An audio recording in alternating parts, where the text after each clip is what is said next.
Ladies and gentlemen, let me actually unmute Discord. There we go. Ladies and gentlemen, I want to welcome you. Good evening to everybody. Or good afternoon. Yeah, we are here today on RPG Limit Break to show off a little bit of what the community came up in regards to Secret of Mana Remake speedrunning. It's going to be a nice little community race that we tried to organize for last week, but didn't quite manage to do so. There was still a lot of things to be sorted out. There are still a lot of things to be sorted out in the run itself, but yeah, we came together today. It's going to be 5 racers that are going to demonstrate how or what we came up with for the speedrun, and it should be a lot of fun. My name is iLmaGus. I am going to be joined on commentary by Yagamoth. Good evening, Yaga. Good evening. I hope you're doing well. I am. I hope you're doing well too. Thank you.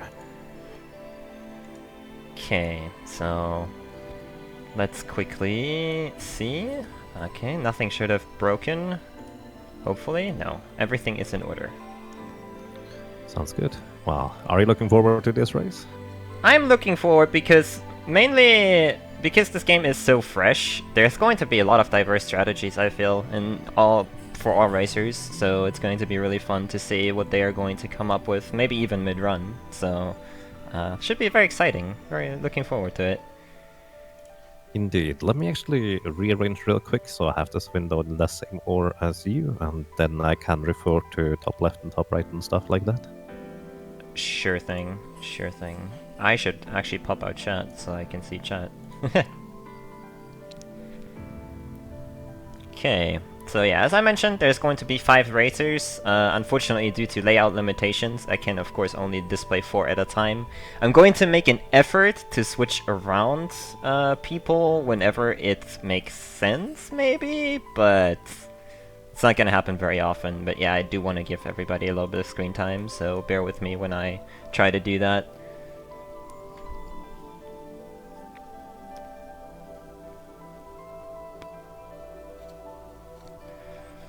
So yeah, the 5 racers that we're going to be watching today, the current world record holder in the top left is going to be Crow, who has some interesting strategies. I can already definitely say that. Going to be a bit different from everybody else, especially in the opening, I feel. So it's going to be fun to follow him, or maybe see if he came up with something new.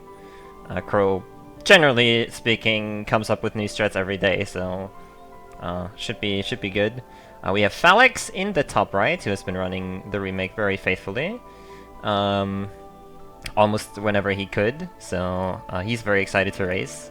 We have ZanderGothSRL in the bottom right, who has also just recently started running very regularly. So very excited to see how he will do. And we have Nariom in the bottom left, who also recently started running very regularly.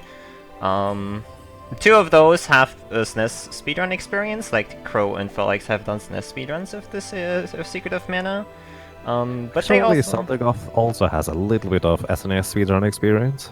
That's right, he did learn it relatively recently. I remember a couple months ago he did a couple runs. I remember that, yeah, you're correct, sorry. Forgot about that.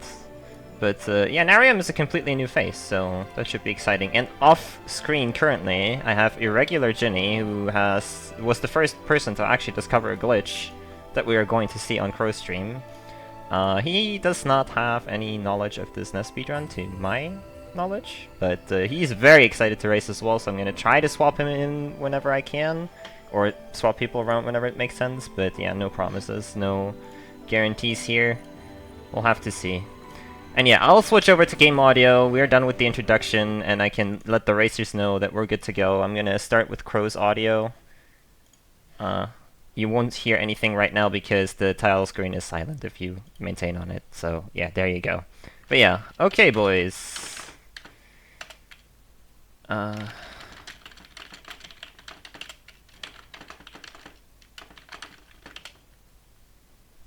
gonna let them know that we are ready. We're using an SRL race channel, just simply for simplicity, like, you know, it's easier for the racers to see when they have to start. Okay, I think everybody is good.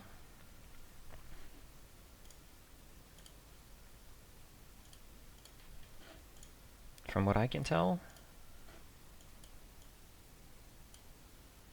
Let me actually see if everybody Looks good ready to... indeed. Huh. Okay. Good luck to everybody. Okay. Indeed. So while this game is, let's say, a lot more friendly to run than the SNES version, like a lot more friendly to run, it does still have its edges and corners. Mainly, you are more prone to lose a bit of time here and there, but at least you're not going to lose your entire run, unless if you get zombies. You don't want to get zombies. No We'll probably talk zombies. about that a bit. No zombies. Alrighty, looks like our races are off, and ladies and gentlemen, I'm going to be talking a bit while I think iLmaGus is trying to sync up the racers. Yep.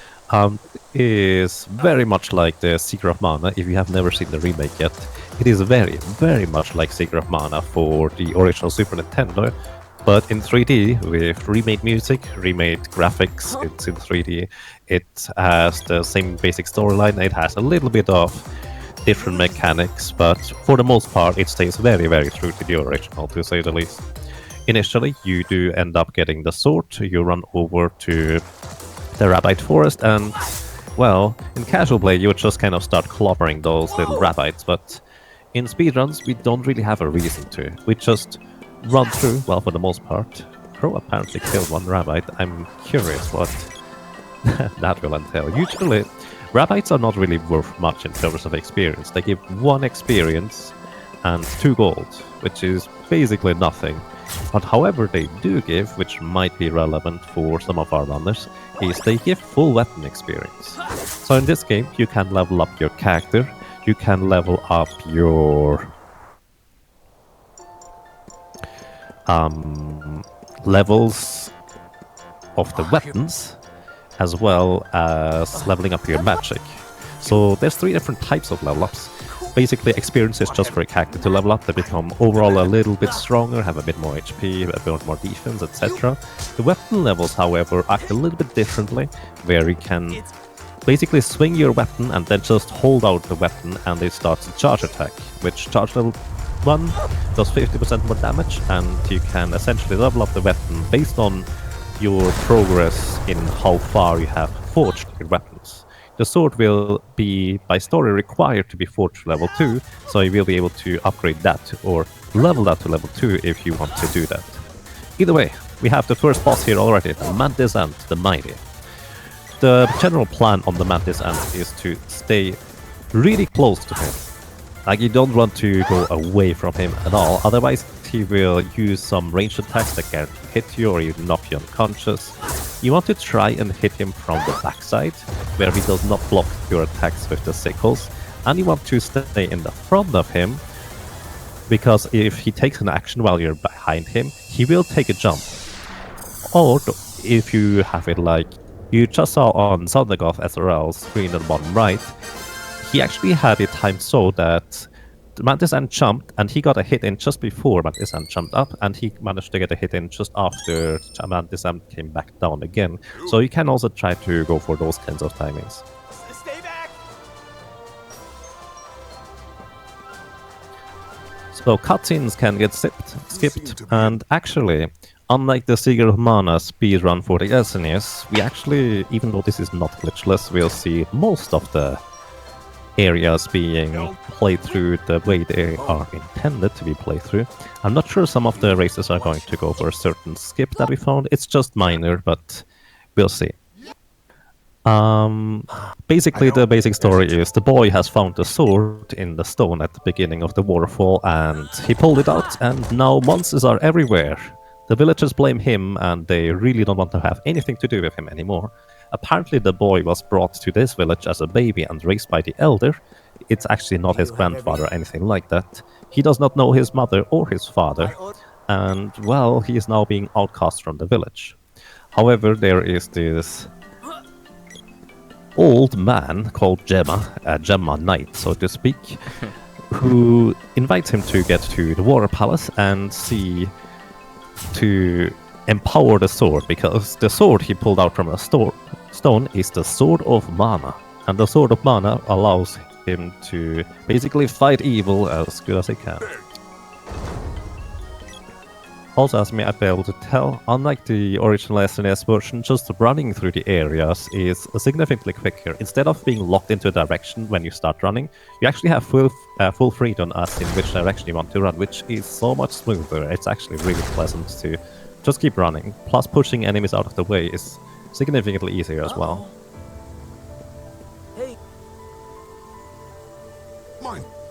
Yep. The main difference is really, I think, that you can push enemies while you're running. It's amazing. They will still hit you, of course, if they attack you, but generally speaking, if you run into an enemy in this game, they will not immediately hit you. There's a couple of exceptions, of course, but it's a very neat tool to just be able to run through or box enemies aside, I guess. Compared to the SNES, where if you run into an enemy, well, you're not running anymore. Yep, you're starting to shove them around. So, story continues here, where the boy synchronizes his sword with the mana seed, and that will allow him to be a little bit more powerful. So gameplay as plot-wise, he is instructed that he needs to visit the 8 temples to empower the mana sword more and more, to basically be able to slay that is evil, which is the short version, you could say. And that is the plot-wise. However, it actually has this minor gameplay mechanic added to it as well. And that is that you gain a little bit of attack power, a little bit of defense, magic power overall. It basically just deals 1 more damage right now. It's kind of the equivalent of a level up at this point. It will make a bit more of a noticeable impact later if you were to have it or not have it such a seed.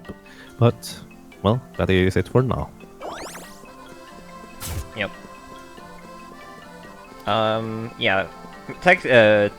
Chet already mentioned it. The text is also slightly faster in this version. The main thing most runners do, I believe, if you're not running on keyboard already and using a controller, you will use the keyboard for text mashing, because you can just hold down the button and, you know, text advances. It's very neat. Additionally, you have an OK and a back button in this game.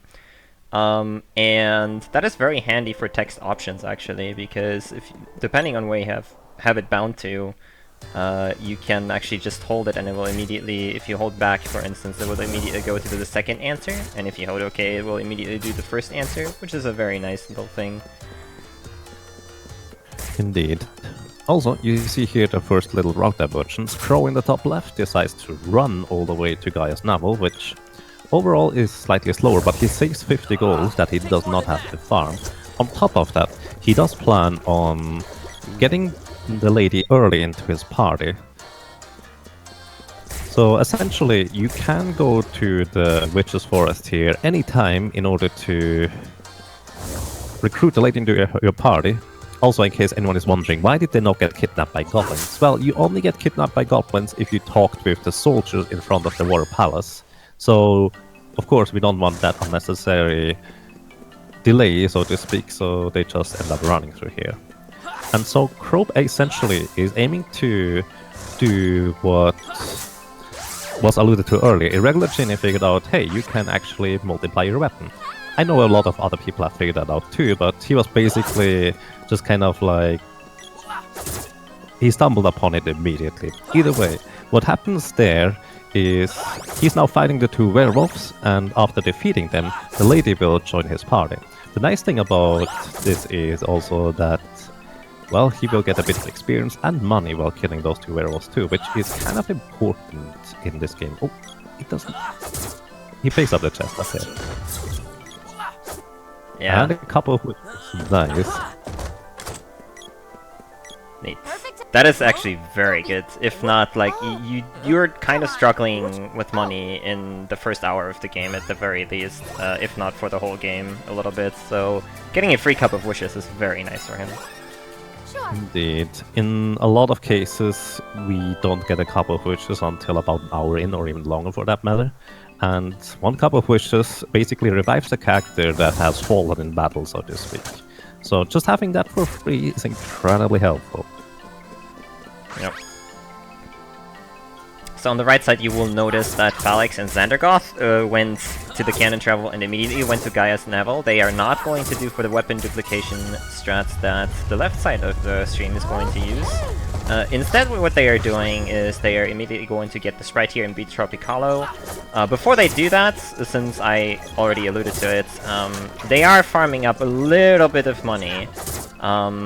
The levels also are nice that they get from killing goblins, but the main thing is that you want to have very basic equipment on all of your characters. The main reason for that is that, well, we can also buy a power bracelet, which is nice, in Gaia's Navel, which increases your power, obviously very good. But if you have 3 pieces of equipment equipped, you will have, your evasion will actually work properly, and you will have real evasion, so effectively, that will make your defense that much better. So affording even like the simplest of equipment pieces is a very handy thing for you to have. Absolutely agreed. Also, it's worth noticing here that there's a trigger where if you don't activate it, the lady will leave at Gaia's Navel, and that's actually the plan. You want her to leave at Gaia's Navel. Let me explain.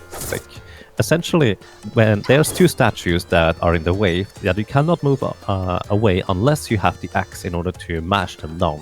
You get the axe in Gaia's Navel, so you basically need to convince the lady story-wise that, hey, we can't go further here in this haunted forest. We have to go and get a weapon or an axe or something like that in order to get to those statues. That is when she would come with you into Gaia's Navel. However, here, they specifically don't want the lady to come with them after she initially joins. So you notice the lady had the sword equipped. And now, the Crow is eventually going to be switching to the sword before the lady gets back into the party. What that does for him is that the lady will have the sword equipped, and in his case, the boy will have the sword equipped as well, which will allow him to very, very easily just, well, use 2 swords at the same time, which brings the benefit of when you upgrade one of the swords, both of them get upgraded, and he essentially gains 3 damage thanks to that. Yep. It's debatable whether that is actually faster for the start of the game. You get other opportunities to duplicate your weapon later on, which, personally, I feel like it's not worth it, but, you know, then again, Crow has the world record. Heh. So, what do I know? Personally, I think that it is probably slower, however, a safer start, and not much slower anyways. Like, if I were to do a marathon run currently, or a no-reset run like this, I would probably opt to go for the wolves as well, I think. Yep. The wolves, unlike the SNES version, are very, very easy to kill. Like, they are almost no trouble, and they do give a huge amount of experience and gold. Compared to everything else you can fight at this point, so it's definitely very beneficial for safety. Absolutely. Also, something I kind of missed out earlier, the magic rope they just find in Gaia's Navel here is an item that allows you to get back to the entrance of the cave. It's incredibly handy for quick transportation and travel, and also it allows you to actually progress through the story because, well, if you don't get that item, you actually cannot go down and kill Kilroy later on in the game. That is about the 5th boss or so. I actually did not know that until I tried to, well, do another glitch. But we'll see later.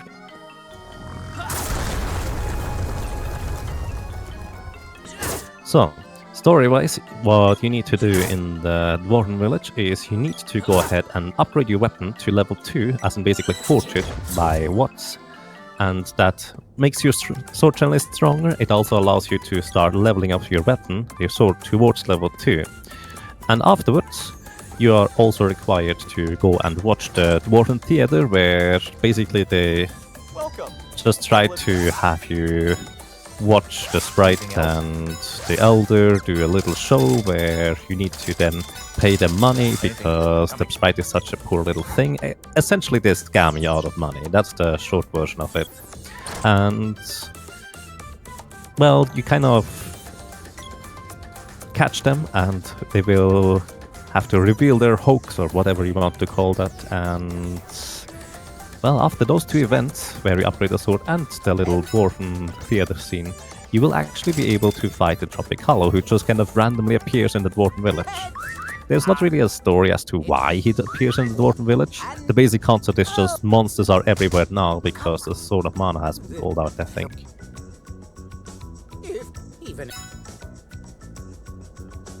Also, I think it's worth noting that Tropicalu is easier and more difficult at the same time. It's a bit interesting. So in the original SNES version, the vines don't give you any gold or experience. That is different for the remake here.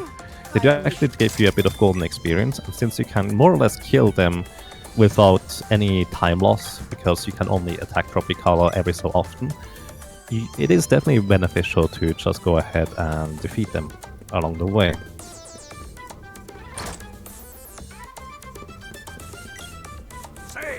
Also, Tropicalu, in the SNES version, he always dies down after you hit him, unless you hit him at a very specific timing. Which, considering that timing seems to be in the remake as well, more or less 1-to-1, I wonder now whether that's actually intended. Because the specific timing in the SNES version is literally a frame perfect. Which, it's not as bad as it sounds, because you can just charge up your weapon and your weapon's hitbox lingers around for long enough.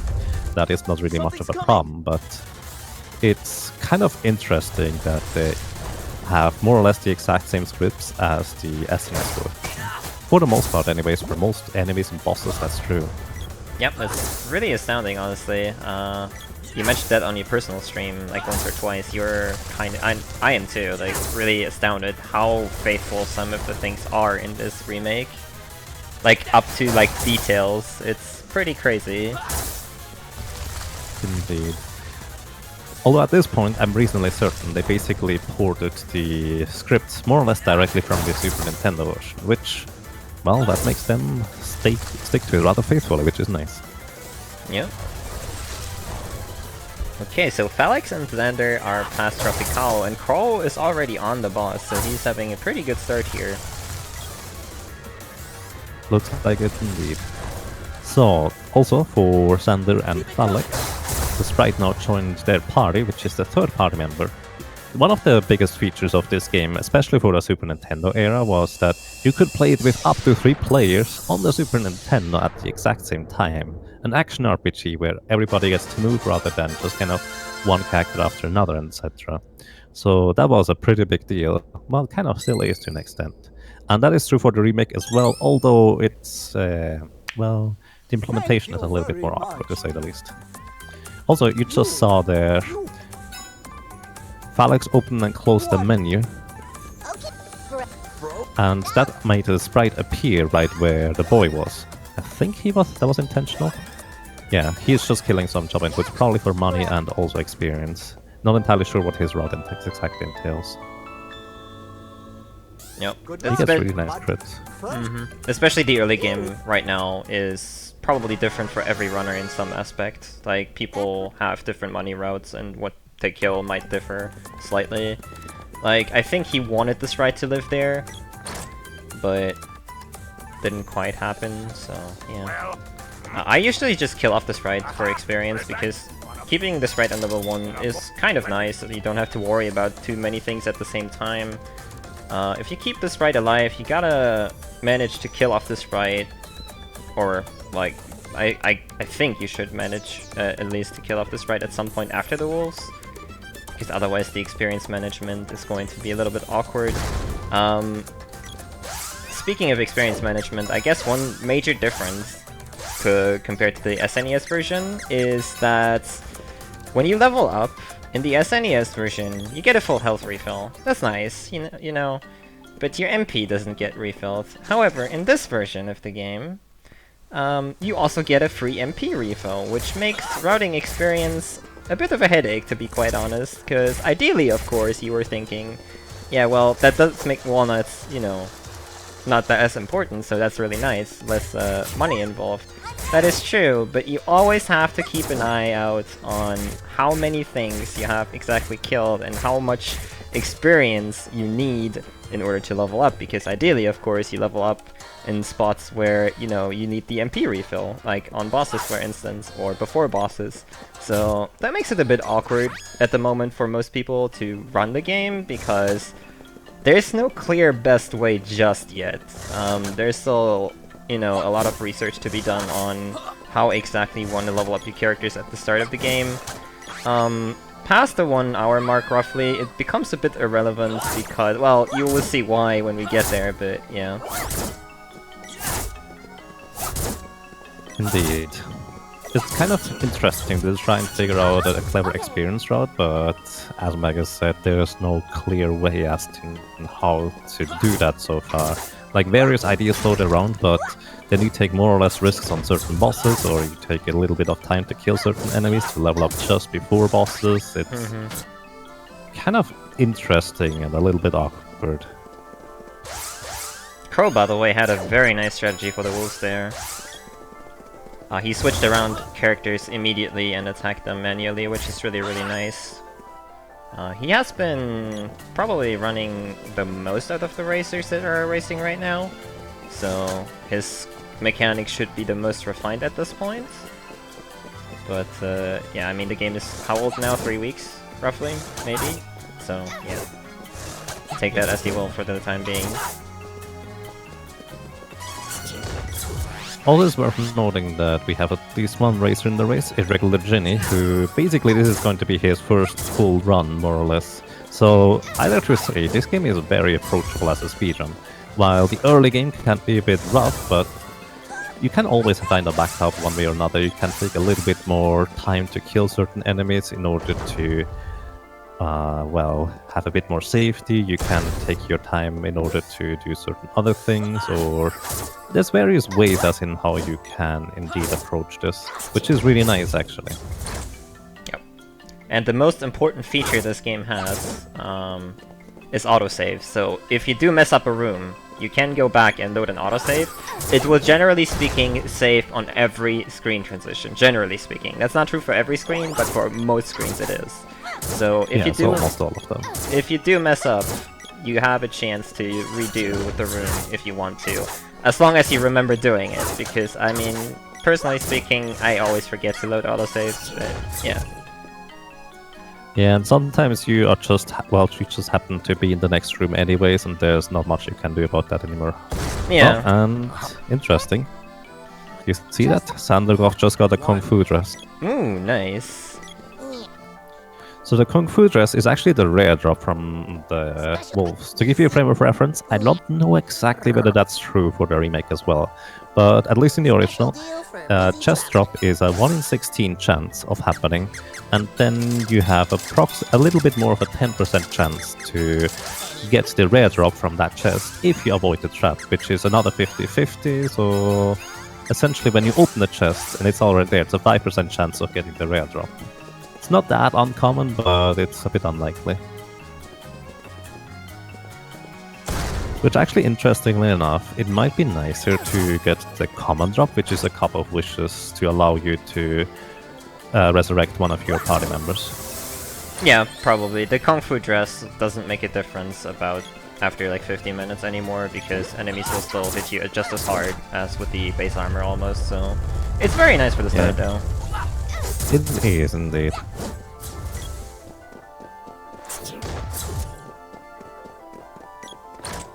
By the way, quick question. How do traps exactly work? Essentially, based on the monsters level, the trap type can be decided, as in it's basically a list of which trap it can be. And when you open the chest, as long as you do not have sufficient agility to avoid the trap, so to speak, you will have a 50-50% chance to either trigger it or not trigger the trap. As in, as soon as you reach a certain agility threshold, which is based on which enemy you are, well, getting the chest from, you either get a free win on no traps at all, or you need to go through with traps.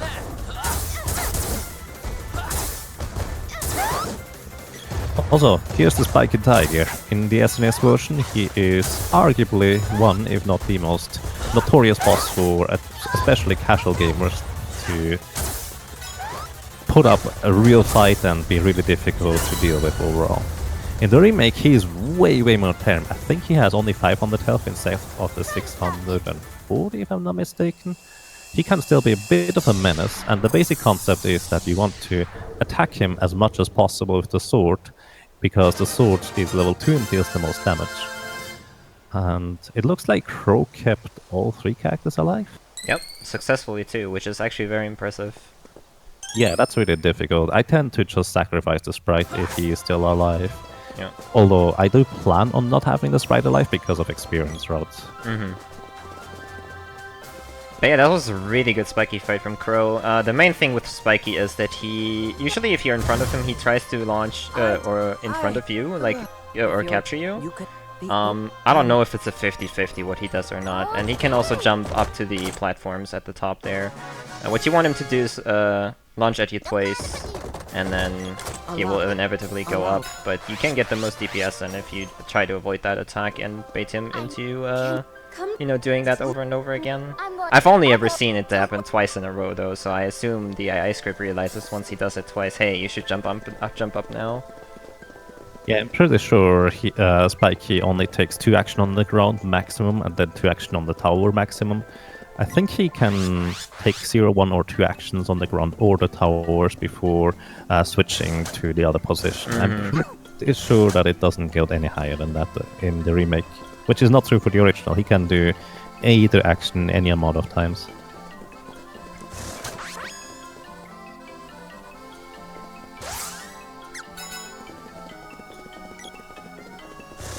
So, now they acquired the whip and they can jump across those weird gaps. Looks a bit strange, but I dare to say that mostly because it is so faithful to the original, which, well, that's exactly how it looked pretty much. Yep. You gather up your characters, standing in front of the whip pole, then you hit the other whip pole on the other side, and, well, then you jump across with the entire party somehow. I'm not entirely sure how this physically works, but who cares? It works. That's the intended way to cross those gaps. There's no currently unintended way to cross those gaps. Yet. Something like that, yeah. There's an unintended way to cross different types of gaps, but we'll see whether we see that. Probably, but yeah. Yeah. Also, you will notice now on Crow's screen, he has 2 swords, one with the lady and one with the boy, and I believe you should also see that on Nariom at the bottom left. Essentially, as I said, the sword has the highest base damage because it's the only weapon that is upgraded to level 2. You could technically upgrade the spear to level 2 as well at this point already before Spiky Tiger, but you just don't have enough money. Or well, you would need to grind a bunch more in order to do that. Also here, Panpole has 600 health. After 600 health it transforms into the Biting Lizard. And the Biting Lizard is pretty interesting. Once again, he is very faithful to the original. As long as you're too close to him, he will jump backwards. So your goal it is to... Did the lady just shoot straight up there? Whatever. Your goal is essentially to lock him into a corner where he repeatedly jumps away from you. This also prevents him from healing himself. Normally when he drops below half health, he will cast Cure Water level 2 on himself, which heals for approximately 150 health, so instead of having to deal 777 damage to the Biting Lizard, you would have to deal 777 plus 450 approximately, in normal circumstances. But because he just repeatedly jumps back and never does anything else, well, you can kind of circumvent that. Also, Magus, would you like to explain what is happening now with the casting here? Sure thing. So, in the original, magic was abused maliciously, of course, by every casual player. Ooh, and Crow actually miscasted once there. And yeah, usually what you did, in speedruns as well, at least, you know, glitchless at the very least, maybe even one controller, I don't quite know that, but you leveled up magic. So, spells consume MP, of course, you have the MP bars down there, but what people are trying to do here, all of them will try to do that. Whenever you run through screens and you let the sprite start casting a spell on an enemy, if you manage to despawn the target, And despawning implies that, well, you run away and the enemy despawns, or you could actually also kill it before the spell hits. The spell will not actually go through. However, since you started the casting, the game will still give you the magic experience for the attempt to cast. So, as long as you manage that properly, you can effectively level up your magic without actually using MP, which is really handy, especially for the start of the run. I'm assuming we're going to get to see more magic leveling in the future whenever patches are applied, because I think they are planning to, well, make us unhappy and remove some of the glitches we're currently using, but we'll see about that. We'll see. I'm not sure this one is on the plate yet. But yeah, it's incredibly handy, because the only other way of refilling your magic otherwise would be to go to the inn, or in this case, I guess there's 3 ways in the remake now I think about it. There's leveling up in order to level up to refill your magic. There is also sleeping in the inn in order to refill your magic, or fairy walnuts, which, especially at the start of the game, that is pretty much not a thing that you can reasonably do, because fairy walnuts currently cost 1,000 gold. There's no other way to acquire them other than buying them from Necro for double the price. So they are incredibly expensive to buy. Yeah. And yeah, single use. So unfortunately, in the bottom right there, you see 2 dead characters, and unlike the original where Undine gave you an HP refill, here, sadly not so much. So ZanderGoth has to go back into the water palace to revive his characters, which is a bit unfortunate, but yeah. Indeed. Okay, so Crow should aim for a level up. There is a level up on the sprite right there, as I just was going to mention it. So Crow now has full MP again. He used a bit too much at the start. He miscasted 1 freeze, I believe, but yeah, it worked out for him. So the goal is before Fire Gigas at least be close to level 1 Undine, so that, you know, you can 3 or 4 shot him with spells. So almost every runner will cast at least like about 8 to 9 spells at the very least. The altar room. Indeed. Interestingly enough, Crow already has enough levels to have 10 MP on this sprite, which I didn't realize that he goes for that many levels on the sprite or this early. Yeah, I don't necessarily agree with that strategy, but it definitely makes a lot of things easier, because if you get hit, you have a lot more leeway than on lower levels. If a character dies for you, I mean, Crow did get a Cup of Wishes, that being said, but let's just pretend you didn't get that drop, then if a character dies, it's over, pretty much. So having extra levels is very beneficial. Yeah, it's also worth noting that Fire Gigas, he takes about 3 spell costs of freeze plus some physical damage added to it, which is actually different from the original. Well, not technically different, but let me explain real quick. In the original, you want to just cast spells, a lot of spells on bosses in order to kill them quickly. You can chain cast them in a way where they cannot do anything. In the remake, they changed that around a little bit, where there's a little gap between each spell cast, where you cast spells on the boss, and it will not quite be locking them down entirely, but it will still deal a ton of damage, in fact the same amount of damage. So the thing about the remake is, however, it is significantly easier to chain in physical damage into a spell. More specifically, you just hit him while the spell hits the boss, and that physical damage fully counts. It essentially, it doesn't get added to the number that you see displayed. It will basically be just swallowed below that number in a sense, as just behind it. But it still counts for the full physical damage at any case. In the original, when you wanted to chain in physical damage, you needed to do that at the very end of a spell cast. And it also depended on which spell you casted in order to have a certain difference in leeway. So it was way more difficult. So the remake makes this so much easier. And also, this actually has the benefit of allowing our runners to finish off bosses reasonably, what's the word, consistently, without any trouble, because in the original, we needed at least 2 fairy walnuts, one for Jabberwocky and one for the Kilroy in order to finish them off with spells before we ran out of magic and would have to deal a ton of damage with physicals. Now, the ton of damage with physicals can be done immediately while you're unleashing the spells. Also, Crow just got Gnome. What does Gnome do? You can cast magic with Gnome, but yeah, he's going to level up Gnome right now. He has 3 spells, 2 of them are damaging spells. We see Gem Missile here. Ooh.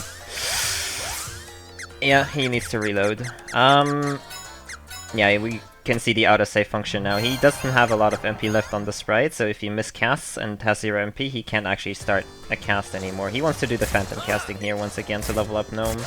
A couple of bosses that are coming up are weak to Gnome, so Gnome is the last elemental spirit we are actually bothering to level up this way. Mainly because for the rest, we can either use Undine or Gnome as well, so there's that. But yeah, he is going to try and get a bit of experience in here. I think he should at least reach level 1 before he reaches Pandora. There's a couple of different approaches, again, experience rate and all that, how you want to level up here, but for the most part, Gnome is going to get level up just for the upcoming bosses, pretty much. Indeed.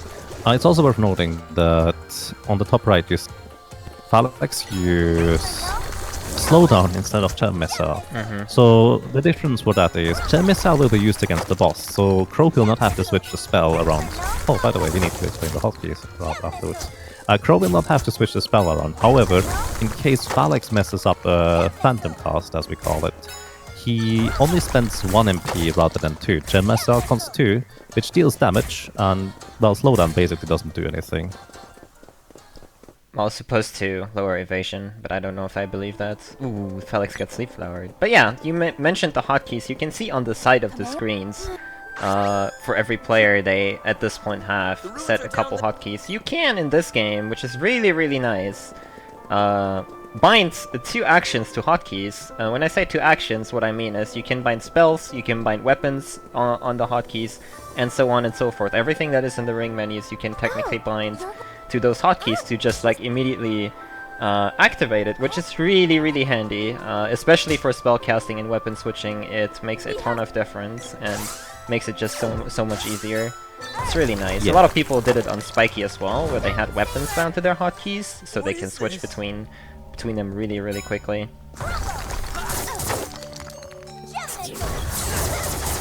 Crow is bothering to actually use Stone Saber to kill more enemies here. Yeah, that's... Crow probably needs to kill a couple more because he's already higher levels.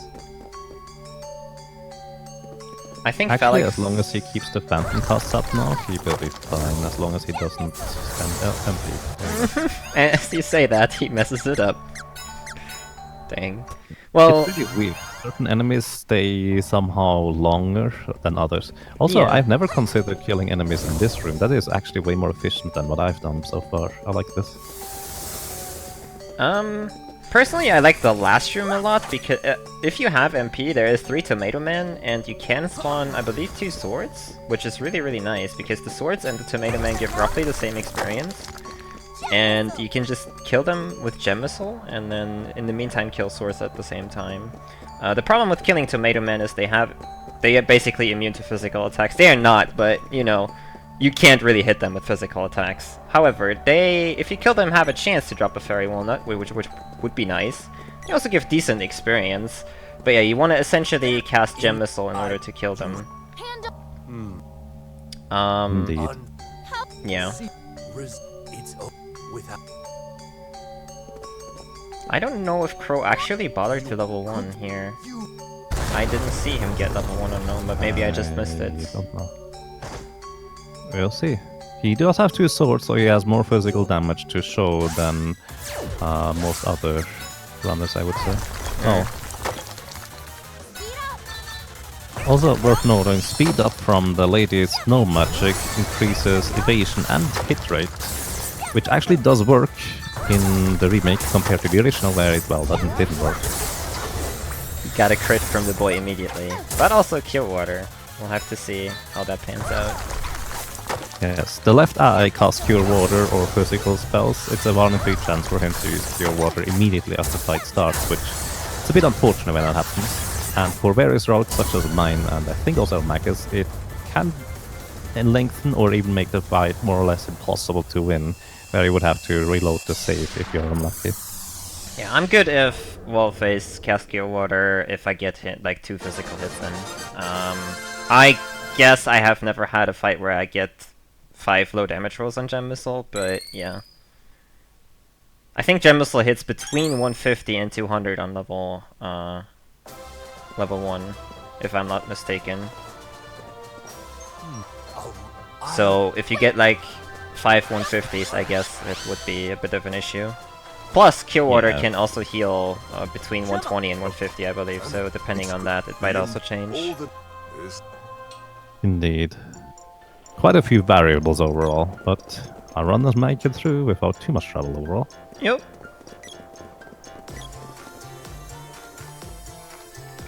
Oh, Xander catching that the sprite died, immediately reloading. Very nice, good catch. I would have actually run down the stairs and screwed myself there, so that's very good.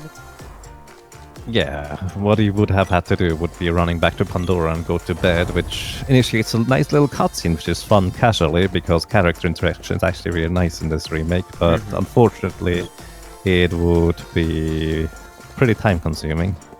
Yep. Yeah, that's the one thing they added. Like, a lot of people always ask, well, they added nothing, right? Well, the hotkeys are one thing, but then there are these nice little cutscenes at the end that play out there, where the characters interact not only amongst themselves, but also with the mana spirits, which I find really cool. So that's a cool little thing that you can look forward to if you plan on playing this game. It's very cool. Indeed, I agree. I really like this. Also, Crow is now doing his thing. What thing is he doing, and why is he running out of the door all the time? He can't really make up his mind about this treasure chest, I think. Yeah, he just keeps picking it up, and then, nah, we'll leave it there. And then he comes back, oh, you know what, I'm just going to do that. I'm going to pick it up anyway. So what's happening here is, unlike in the original, the game doesn't actually paralyze you when you open these chests. Which is nice. It's a nice little feature. You don't have to wait around whenever you find a treasure chest. But if you have like these fixed chests, like right here, the orbs, he's currently picking up sword orbs. And yeah, as long as you open the chest and then leave the screen before the chest actually opens, the chest will still be there when you re-enter. So you can essentially pick up infinite orbs that way. Sword orbs are a little bit special because, you know, you're not supposed to get more than to upgrade to level 8 because of the mana sword. So the chest will just despawn once you have 8 orbs in total. Well, or can level to sword level 8. Which happened for Crow there, if you saw it. The chest just despawned. For every other orb that you pick up, you can pick up 100 if you want to. Doesn't matter. The chest will never despawn as long as you do it properly. Yep, 100% sure. I tried that actually. It doesn't actually do anything, unfortunately. Like, I tried to pick up multiple orbs. I was at like 20 and nothing really great happened. You can't upgrade the weapons further than 9 anyways, so it's very unfortunate, but it's if you are bored, you can do it, I guess. But yeah, what that effectively allows us is to level the sword to level 8. Now you might ask yourself, well, why wouldn't you bother to get a level 9 weapon instead? Well, even though the sword orbs despawn, we do still get weapon orbs after boss battles, so eventually, once we hit Great Viper is a nice little boss that drops the sword orb after the battle, so we will get the 9th one. And even though you're not supposed to be able to do that, you can actually upgrade the sword to the mana sword. The mana sword being an incredible weapon, not only because it's the most powerful weapon in the game, but it also effectively has a 100% chance to hit the enemy. Which, that sounds like, yeah, sure, that's nice and all, but trust me, it makes a huge difference. Yeah, to give you a frame of reference, on the current bosses, they have about a 40% chance to miss. Like, just straight up miss, there's nothing they can do about it. Also, as another frame of reference, the Mana Sword compared to the second strongest weapon in terms of attack power is just about 100 points stronger, it has 250 or something like that instead of just 150 that the second strongest weapon has. So I don't know the exact numbers, but it's an extreme amount in terms of how much more attack power you have. Yep. On top of it, you actually also gain +5 strength and I think +5 intelligence. I'm not sure about the intelligence. Either way, it gives you stats on top of that. Yeah. The one downside to the Mana Sword is that usually when you play through this game, you know that you have to switch weapons a lot simply to get over gaps because you have to use the whip or, you know, get rid of some rocks with the axe, stuff like that. Once you have the Mana Sword equipped, you cannot switch weapons ever again. Like, the Mana Sword is just like, you know, you have it in the hand, it's stuck there forever, glued to your hand, effectively. Indeed, which means you cannot, on any circumstance, pick up 3 Mana Sword, otherwise you would not be able to progress further through the game. As soon as you need the whip or the axe in order to jump over a gap or break down some rocks, you would not be able to continue anymore. Yep. So, now we're fighting a fun little boss that is a gigantic machine called Kilroy. As mentioned before, Kilroy doesn't quite die to 5 spell costs of Landini, even if Landini is already level 2. But thanks to having the sword upgraded more than usual already, Crow is able to do a substantial amount of physical damage. You are a bit reliant on getting good hits and good attacks without too many misses, on top of getting good damage rolls with the spells. So it can be a bit tricky trying to work around that. Yeah. He did get really unlucky there, to be quite honest with you. He has 2 level 4 swords, because remember, he duplicated his sword earlier. So normally Kilroy should die very easily to, you know, a couple spell casts and you just trying to hit him. But Crow missed so much that he needed, I don't know, about like 16 extra swings or something, which is really unfortunate. Indeed. So Falexx did something interesting there, and I didn't think this would work out as well as it did. He actually used Gem Missile on Kilroy. So the reason why we use Landini normally with Freeze is because Gem Missile has lower base damage than Landini's Freeze, and both of those spells cost the same amount of MP. So normally we aim to have Landini level 2 in order to take out Kilroy, and then Jabberwocky we want to have Gnome level 2 because he only takes half damage from Landini's spells since he has water element himself. So that's kind of curious that this works out. It felt like he was basically doing no damage with his Gem Missile. Well, he could have just gotten a couple lucky crits. He does have the level 5 sword. I don't know if he just upgraded it though. I did miss that. So. Oh, he does. Interesting. Yeah, Crow also got the don't level know. 5 sword. Yeah, I actually didn't pay attention to that either. I think he only had level 4 sword before. Although, you might be wondering, why don't we just upgrade the sword further? Well, money problems. We don't have an infinite money glitch. Well, at least not yet. You'll get to see. But essentially, weapon upgrades are incredibly expensive. The next weapon upgrade after the current one, I believe, is 3,000 gold? Or was that the next one? Maybe 1,600. Either way, then it's 3,000, then it's 6,000, then 12,500, then 25,000 to get all the way to the Mana Sword for the last one alone.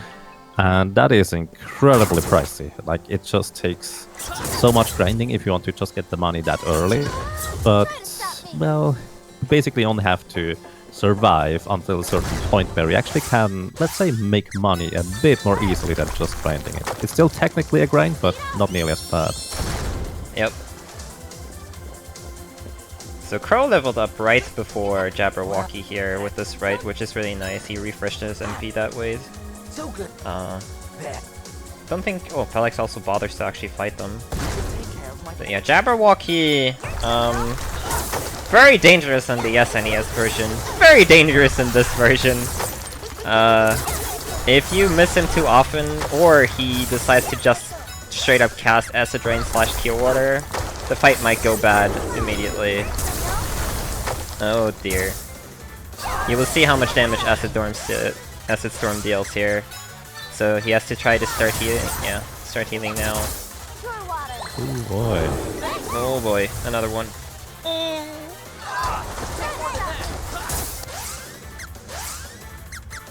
So, the SNS version of Jabberwocky is pretty dangerous, but at least in the speedrun he is 100% consistent. He's one of the easier bosses because you don't need to worry about his spells too much since you just lock him down. Well, in this version here, it's actually a lot more dangerous. Holy cow, we got it, nice. Jabberwocky is probably one of the bigger reset points if you want to try and get a really good run in. Yep. The biggest problem about Jabberwocky in this version here is that he uses his abilities, his magic, way more frequently in the SNES version. Like, if you just let him sit in the SNES version, it's kind of rare that he ever casts Acid Rain or a Poison Gas for that matter. Or, for that matter, it's even more rare for him to ever heal himself. However, in the remake, that happens way too frequently for my taste. As in, it's kind of crazy. My first casual playthrough, he was the only boss I actually died to. Yep. I think that goes for a lot of people that I heard for their first time playthroughs of this game, or this version. They say, well, I died to Jabberwocky. And I understand why, because, I mean, you could even level up a little bit. If he just decides to cast Acid Storm twice in a row, well, that's that, and you're dead. That's how powerful Acid Storm is. Acid Storm is crazy. Actually, on top of that, if your character dies to the Acid Storm, that is pretty much, even if it's just one for our runners here, it should pretty much be a reset as well to reset the fight. And I think that is because of something that eLmaGus here recently discovered. Oh yeah, it can be amazingly beneficial, but at the same time also hugely annoying. So this game has buffs, this game has debuffs. Acid Storm debuffs you, it lowers your defense. Now, buffs of course and debuffs all run a certain amount of time depending on what level the magic actually is. So the game is supposed to debuff you, and then depending on the magic level you get hit by, you're supposed to lose the debuff/buff at some point. However, if you get debuffed or buffed and then die before the buff or debuff runs out, that buff will stay active forever. You're screwed, effectively. Or, you know, you have a buff forever, which is really nice, but on the other hand, yeah, if you get debuffed by Acid Storm for that matter, you will have lower defense if you die for the entire playthrough. You cannot fix it anymore. Like, there's no... Even if you buff up with Defender, you can, you know, temporarily make Defender active, but the debuff will still be in place after that. So, yeah. Getting rid of that is hugely, hugely annoying. But again, on the flip side, you can also buff yourself with stuff like Lunar Boost or Defender, then die before the buffs run out, revive yourself, and, well, you will have the buff for the entirety of the run, which is really, really, really nice. I'm actually curious to see if people go at least for Lunar Boost. I didn't see anybody use Defender because, well, ideally you don't get hit anyways throughout the run. Ideally speaking. They are going to get hit a bunch, don't worry about it, but... yeah. I would assume that they will try in some form to have Lunar Boost active.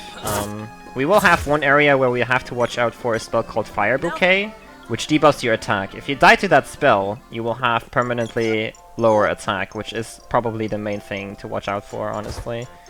That's going to be in the Northtown Ruins, where the Gremlins, Imps, I don't actually know what they're called in this version, they can cast that, and if you get hit by that, you should just load an autosave immediately. Because you do not want to have lower attack for the rest of the playthrough. I can tell that with confidence from experience. Yeah, since you're relying so much on your physical attack, which gets lowered, it's just pretty much, at least the current speedrun route doesn't really work properly anymore, let's put it that way. Yep.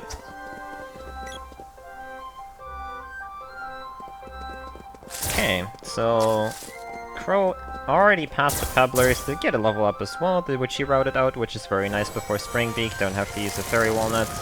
Unlike the SNES version in the Forest of Seasons, you can't just run from summer back to spring immediately. You do have to go back into the spring screen once you talk to one of the Moogles in the village, and then make a full loop.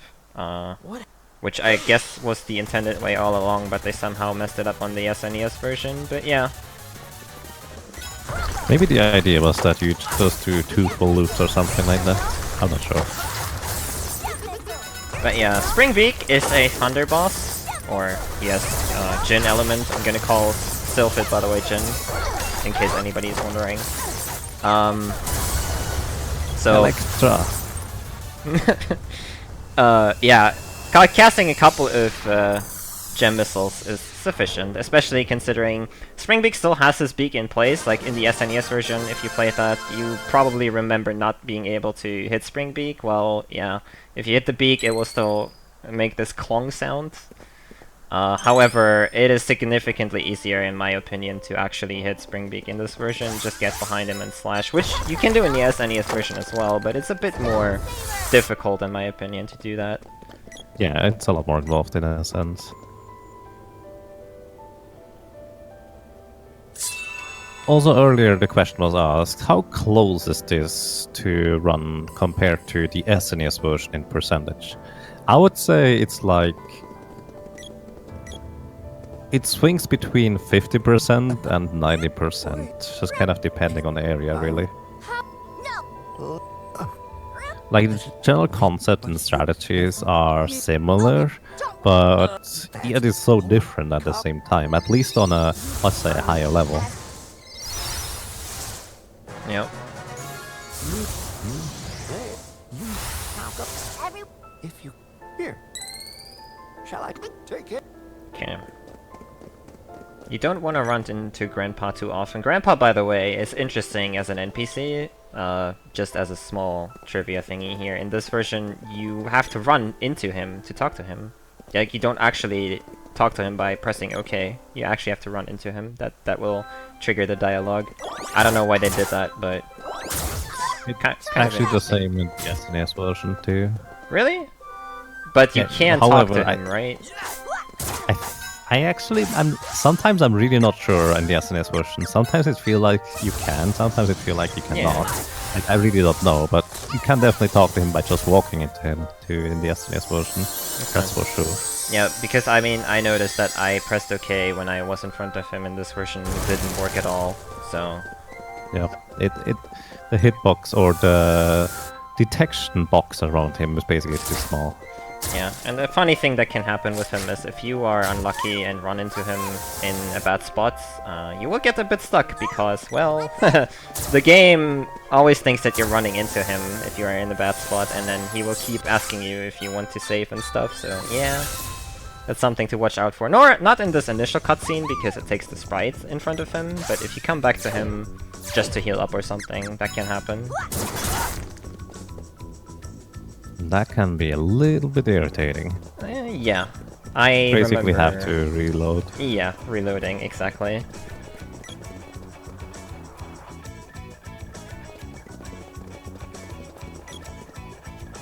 So, it looks like so far all of our runners have made pretty solid progress overall. Once again, Crow is just the runner that has the most experience. Falexx, however, is keeping up reasonably well, to say the least. Yep. And the other two, I don't really know too much about them, but I feel like they are giving each other pretty good competition as well. Yep.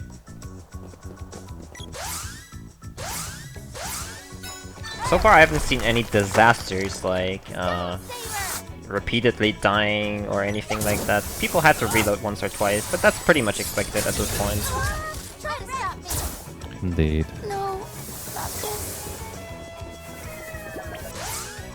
Uh-oh. Well, I guess he can just go to the inn in the Mushroom Village. The Mushroom Village Inn is actually one of the special inns where the little mini cutscenes don't play, so while you still lose time having to go into an inn cutscene or something like that, it is not nearly as bad as it would be in any other inn there. You would lose about 10-15 additional seconds. Yep. I wonder why they also didn't give the Matanko Inn the special. I guess just simply because of layout, maybe, but yeah. It's kind of weird that the inn doesn't trigger cutscenes, or the little cutscenes. Yeah. I think it's just because it doesn't have enough space. Yeah. Which is weird because there is a little cutscene related to the mushroom people as well.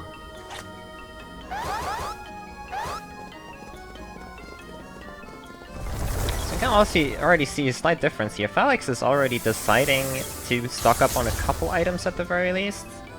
Probably more so because he doesn't want to use the N, really. Whereas Crow just like pretty much straight went for it, continuing on.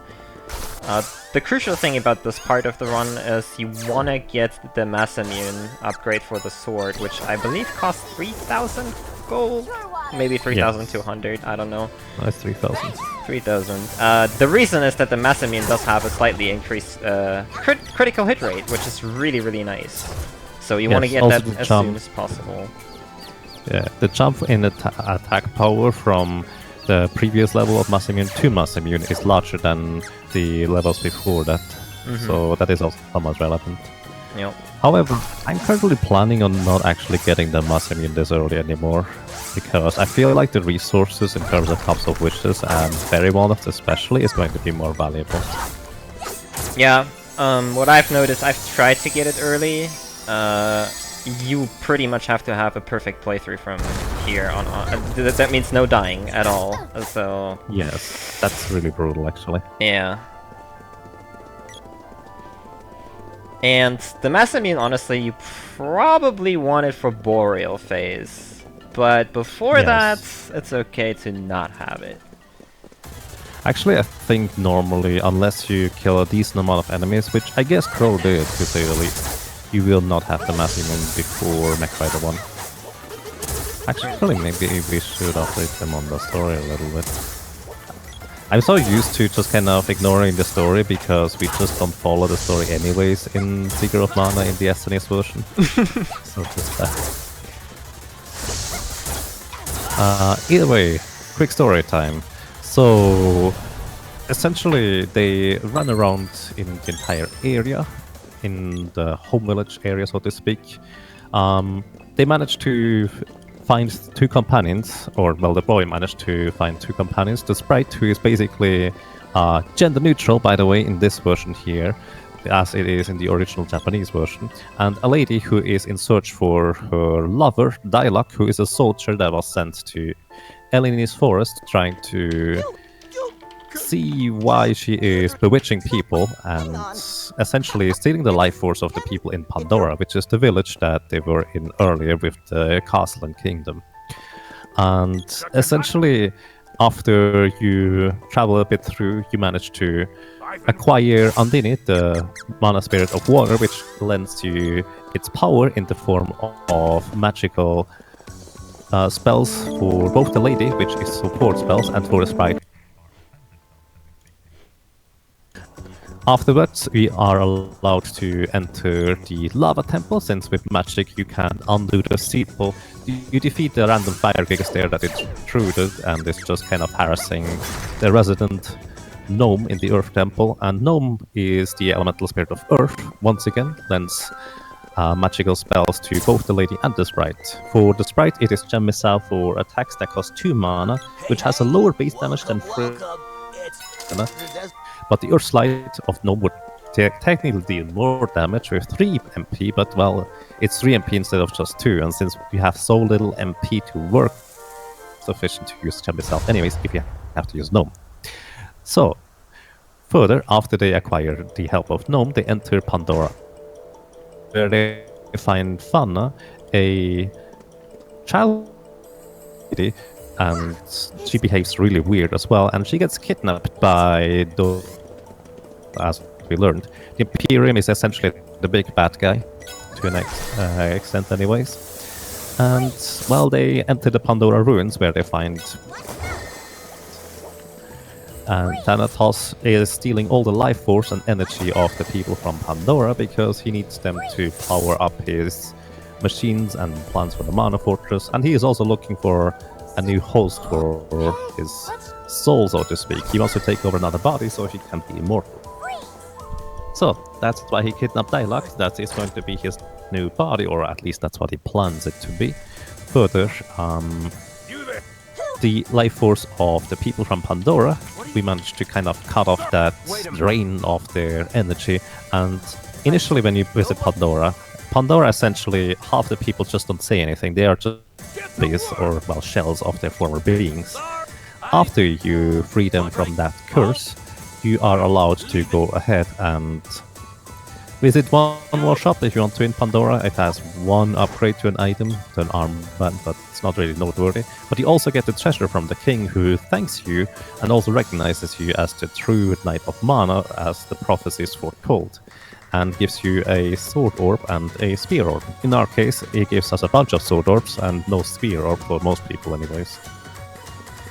Alrighty, afterwards we get note from Luca that the mana seed of water has been stolen. We find the thieves, which are the Scorpion army, in the Dwarven village in their underground ship. We retrieve the mana seed from them, which they use to power up their Kilroy, their killing machine, but with little success. Further, then we bring the mana seed back to the Water Palace, where the Imperium is once again just kind of residing there, where they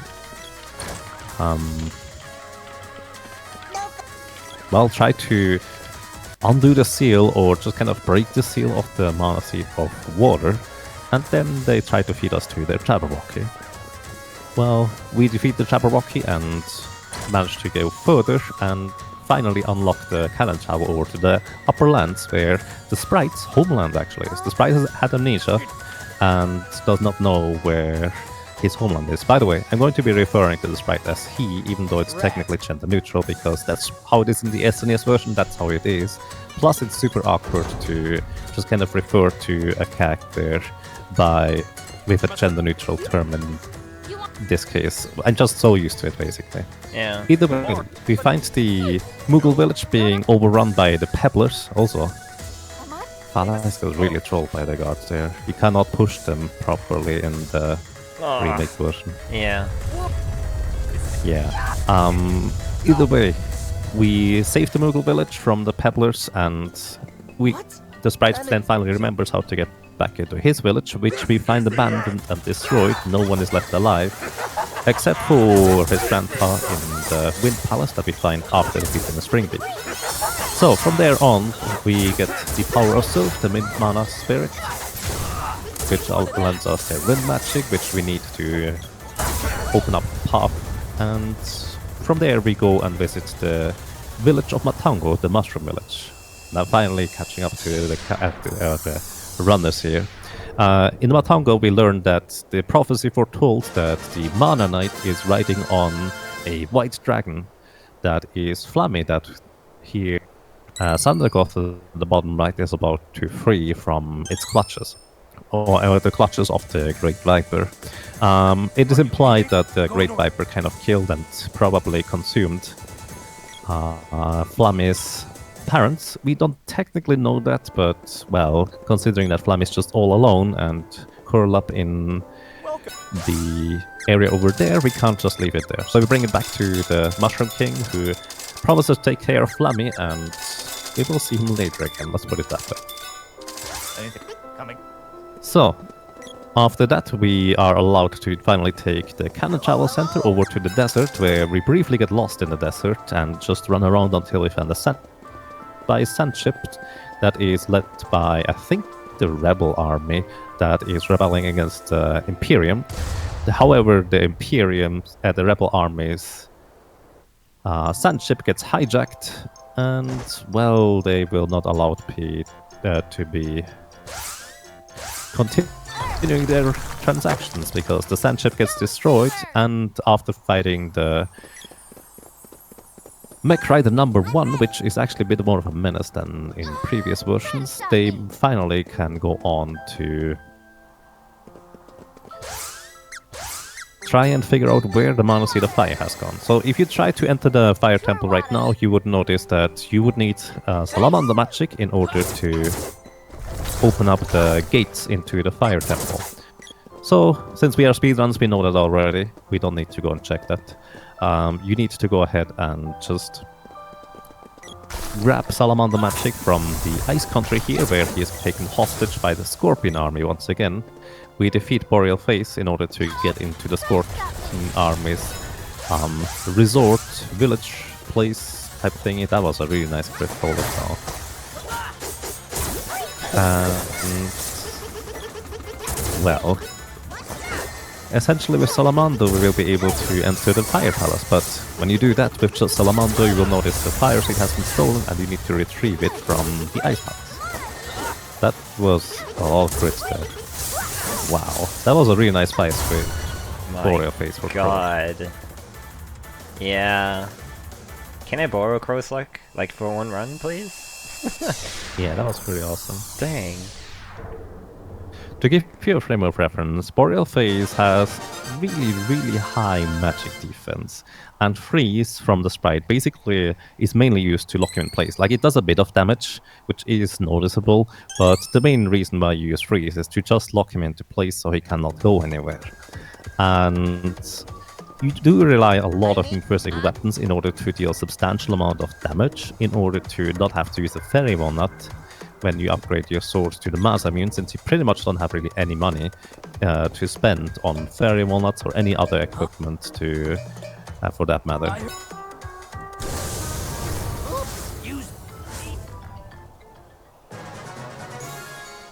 So here they get Salamando from the oven. Salamando was basically just put into the oven in the middle of the village, which acted as a tourist village where, well, rich people paid a lot of money to be in the middle of an ice country for, well, no reason, just in the warm? I don't know. Maybe they were from the ice village, although there were only walruses in the ice village. I don't know. Maybe I should talk to the NPC sometimes to know. You might also notice, like, if you played the original, you think, oh my god, these howlers, they are so dangerous. Well, in this version, the howlers are really, like, tame. You know, they will occasionally cast speed down and be a little bit annoying, but, you know, you can run past them, for the most part. However, there's another enemy that takes the howler's place. You see Crow has 2 dead characters, and they got killed by the turtles here. As you can see, the turtles are very aggressive most of the time, and their attack is very hard to evade, so... Oh no. That could be bad. Fortunately, if you're a snowman, enemies, generally speaking, won't try to attack you. So there's that, but yeah, he has to try and get some safety in here, yeah. Just in case an enemy decides to cast a spell on the walk here, which is very unlikely, honestly, but it can happen. It can happen. Also, difference from the remake to the original. In the original, when an enemy casts a spell on you and you go into the next room, the spell doesn't hit you. In the remake, it still hits you. It still deals damage. And even if you reload a save, it will still deal damage through that screen transition after you reload the save. It's just really mean, so to speak. So you can actually softlock yourself in terms of the autosaves. Yep. Not that that would ever happen to anybody, right? No. Falexx got a crit as well! A 340 damage crit, no less. Wow. Hello? He uses level 3 weapon, which is actually really nice. I like it. Also, Crow is currently in a mini-boss battle against 3 Panpoles and Biting Lizards. So, those are not dangerous, they are in fact pretty easy to take out, but trying to take them out quickly and efficiently is actually rather difficult. Like, I had an incredibly good fight, just once, against those guys. And that was... I somehow just transformed only one of the Biting Lizards into...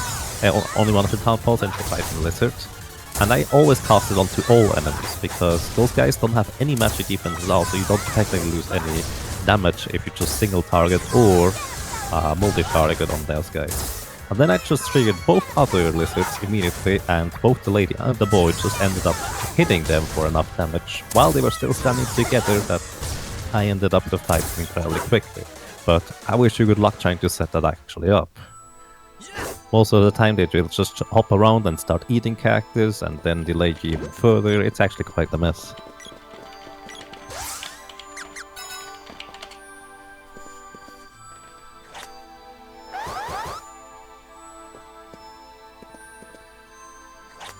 Crow, by the way, interestingly enough, did actually bother to level up Salamander here by using a walnut. He, in fact, bought 2 walnuts, which is very interesting. Usually, I think Falexx at least only has 1.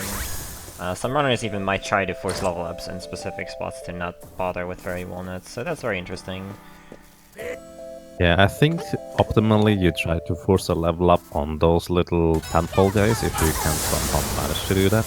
But my current plan will be to get 3 or 4 fairy walnuts actually, instead of getting the upgraded sword. Yep. That way you have no trouble with the ice palace. Warrior phase will most likely be a bit slower overall, but actually not that much slower because the sprite's damage once something hits level 3 is quite substantial. Just crit, alright? It's easy. Yeah, I mean, you can do that from not so good. It's worth noting, by the way, the Gigas bosses in this game, you know how they transform into these clouds and stuff, then float around and you can't hit them? You can still target them with spells, and it effectively does the same thing Phantom casts do, so whenever you start a cast, you still get the magic level experience, which some people might actually use to level up Salamander right before they can start hitting Ice Gigas here. It's a very neat little thing you can do. That applies to all Gigas boss enemies too, like whenever they transform, you can still work it out. Yeah, I actually plan that in my Fire Gig strategy, just kind of relies on him immediately disappearing, I mean, as his first action.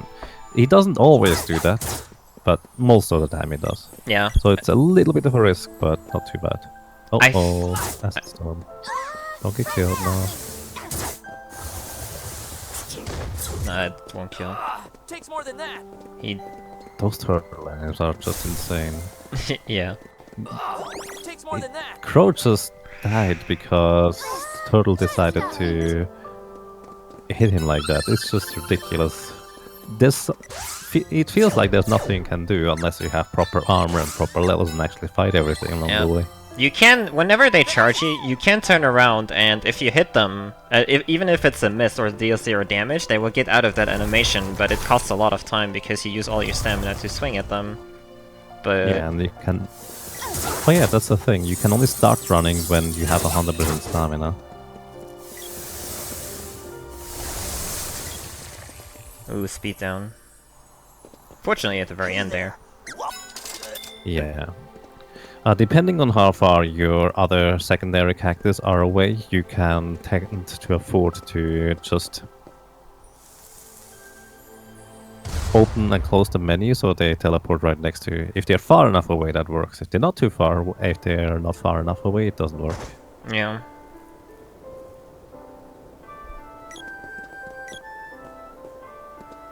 Also, this kind of marks the end of not having enough money era for buying resources. Crow is now stocking up all the way to 12 cups of wishes, which I guess that's also a difference. In the original, your maximum item limit was 4, even though we had ways around it with glitches, let's put it that way.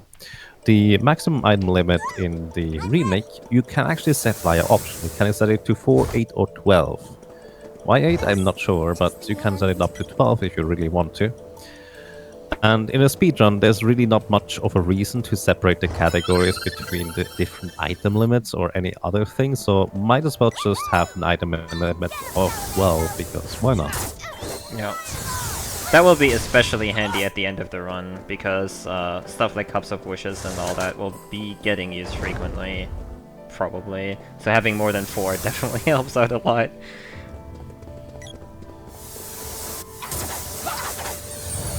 Okay, so Crow is currently in the Fire Temple. By the way, the reason we did Mech Rider first and then flew over to the Ice Country is because the cannon travel in the Ice Country will not actually send you back into the desert when you haven't been there before. As you might have noticed when he used it, it went immediately to Kakara, which you have to be there in order to unlock it effectively, so... that's the whole reason why we fight Mech Rider first and don't just immediately go to the Ice Country. No other reason, really. Other than that, like, the experience and money doesn't really impact anything for Mech Rider. Although I guess it's nice to have the 1000 gold, I suppose, but yeah. At the end of the day, that would make a difference. And Yaga already mentioned it. This is where pretty much money will stop being an issue for the most part. We have Although the... those gold rats are an issue, holy cow. Yeah. We didn't quite mention it at the start, but Chobbin Foots and Robin Foots are, well, kind of broken. As is the bow in general. Actually, if you give your AI characters a bow, they are just as obscene, to be honest with you. But yeah, they can attack from very far away and hit you, which is very insane. And they hit for a lot. They attack rules are really fast. So the thing is, they are true to the original. That's what they do in the original too. However, in the remake, they can shoot 360-degree angles as in any direction they want. So it makes them that much more dangerous because they can actually hit you properly. Also, Crow picks up a chest with 1,000 gold, and then he decides to go away and picks it up again. So, kind of like earlier in Pandora Castle, Crow is now just duping that chest. Just he gets the contents of it and runs back outside, and the chest is still there, so he gets the contents of it again. And he will do this about 40 or 50 times to get, well, 40 or 50,000 gold. Which, that is the money you want to have to upgrade the mana sword all the way. So, the next few bosses after the Fire Temple will be basically a breeze. Plus some resources, etc. Yeah. By the way, You whenever still don't want to do this, go ahead. No, it's fine. You go ahead first. You still don't want to go for too many chest openings because it just does take a while to get all those chests. Like you invest 3 or 4 minutes into getting that much gold from here. The problem with opening up too many chests overall is essentially that, well, you can't just get an infinite amount of gold, which is actually kind of nice if you're just new to the run. You can get more gold in order to, for example, buy equipment. However, optimally, you just get through the run without even needing that equipment. So, if you're good at the game, you go for the minimum amount of gold, and you just kind of hope that you manage to squeeze through one way or another. Thanks to having 12 cups of wishes, that is actually surprisingly reasonable.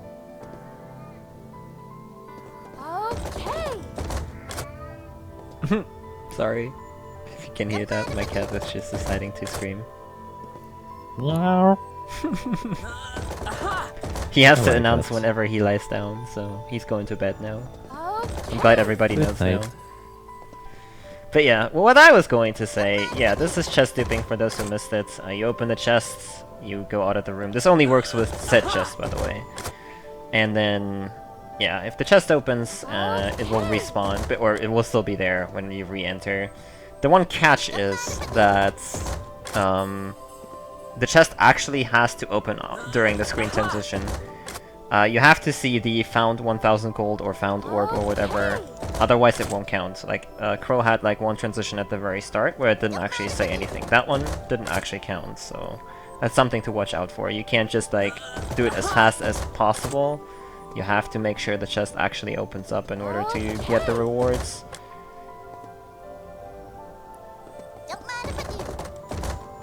See. Yeah, the characters don't actually all start at the same place whenever you enter. So what I do is I actually just take one character and then switch to the other one that is further away from the entrance. This gives me technically an easier setup, and then I try to figure out which character is going to be further away from the entrance next time based on basically the lineup of your party. Like in this case, the boy, the lady, and then the sprite is the line that you are running with. But you could also have the sprite in the front, then the boy afterwards, and then the lady. So it kind of matters which area, which character you enter with before or after, for that matter. Indeed. Generally speaking, if you switch the right way around, you will always have the character that will be further away. So you can either switch characters from to the right or to the left, and switching to the right will always give you the character that is further away, because the order is always boy, girl, sprite, so they will always stay in that order. So if the sprite is first, the boy is after. Yeah, that's actually accurate. They are not intelligent enough to account for new orders, so it's always boy, girl, sprite. So if the girl is in front, the sprite is after, and so on and so forth. I never thought about that. I just ended up switching back and forth afterwards when I noticed which one it would work with. I guess that makes sense to me. Yeah. Also, you can see those bow rats. It's just incredibly quick to kill one of your characters because, as you may notice, they didn't really buy any equipment so far. And I'm pretty sure Crow is not going to buy much equipment for quite a while. If any at all. I think he bothers getting upgraded helmets and maybe armlets at one point, but that's about it.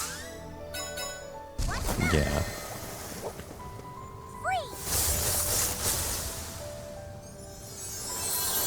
It's kind of crazy how much you can do by just being brave and running through the dungeon without fighting anything. Yep. It does help that we get a spell later on that will essentially block one physical attack for us, even though that's not quite how it works. That's effectively what it does for us. Speed up. Yeah. The thing is, it works different for players compared to NPCs, I think. Might be doesn't damage for how it's supposed to work. Also, you may notice that Crow is using Freeze on the Minotaur. Why Freeze? Isn't he weak to Sulfit? He is. However, we have Freeze leveled up to level 3, and yeah, you might have noticed that nobody actually bothered to level up Jin or Sulfid. So, Sulfid would effectively do less damage at this point on level 0. Yep. Level 1 Jin would already do more damage, but at the same time you kind of do want to level up Andin in order to, well, make it at least count for a little bit of damage, even though the main damage is going to soon come from the mana sword. But Yeah. it's still kind of relevant that the added damage from Andin is pretty decent, to say the least. Yep. Generally speaking, most of the bosses will still take damage from Freeze, and we are just focusing on Freeze right now, not only to stun lock, but as you said, the additional damage, the higher we level up, will just be very, very effective. Freeze is also a very efficient spell, damage-wise. It's one of the strongest spells that you can get, and it only costs 2 MP, so that definitely is a very good deal right there. So whenever we fight enemies that we might not be able to reach as well, Freeze can be a nice backup for that if we have it high level. And it's just the easiest spell to, or the easiest mana spur to level up for the sprite at this point, because you start leveling up it up as soon as you get it. Absolutely. To give you a frame of reference, Undin's Freeze is the same power level as Gnome's Earthslide, which is essentially the highest attack power or magic power for the sprite spell, aside from Burst with Dryad. But Burst for Earth Dryad is actually not all that practical because it comes so late, and that's actually the main reason. Burst just comes super late, plus it also costs 4 MP. So, the equivalent of the damage for Freeze in Sylph spells is Thunder, which costs 4 MP instead of just 2. So you can see this is already significantly less efficient. So for both Gnome and Sylph, you have to use spells that are less strong in order to be more efficient overall with your damage. Indeed. So if you have a boss that is not weak to any particular element at all, it just makes it that much more awkward.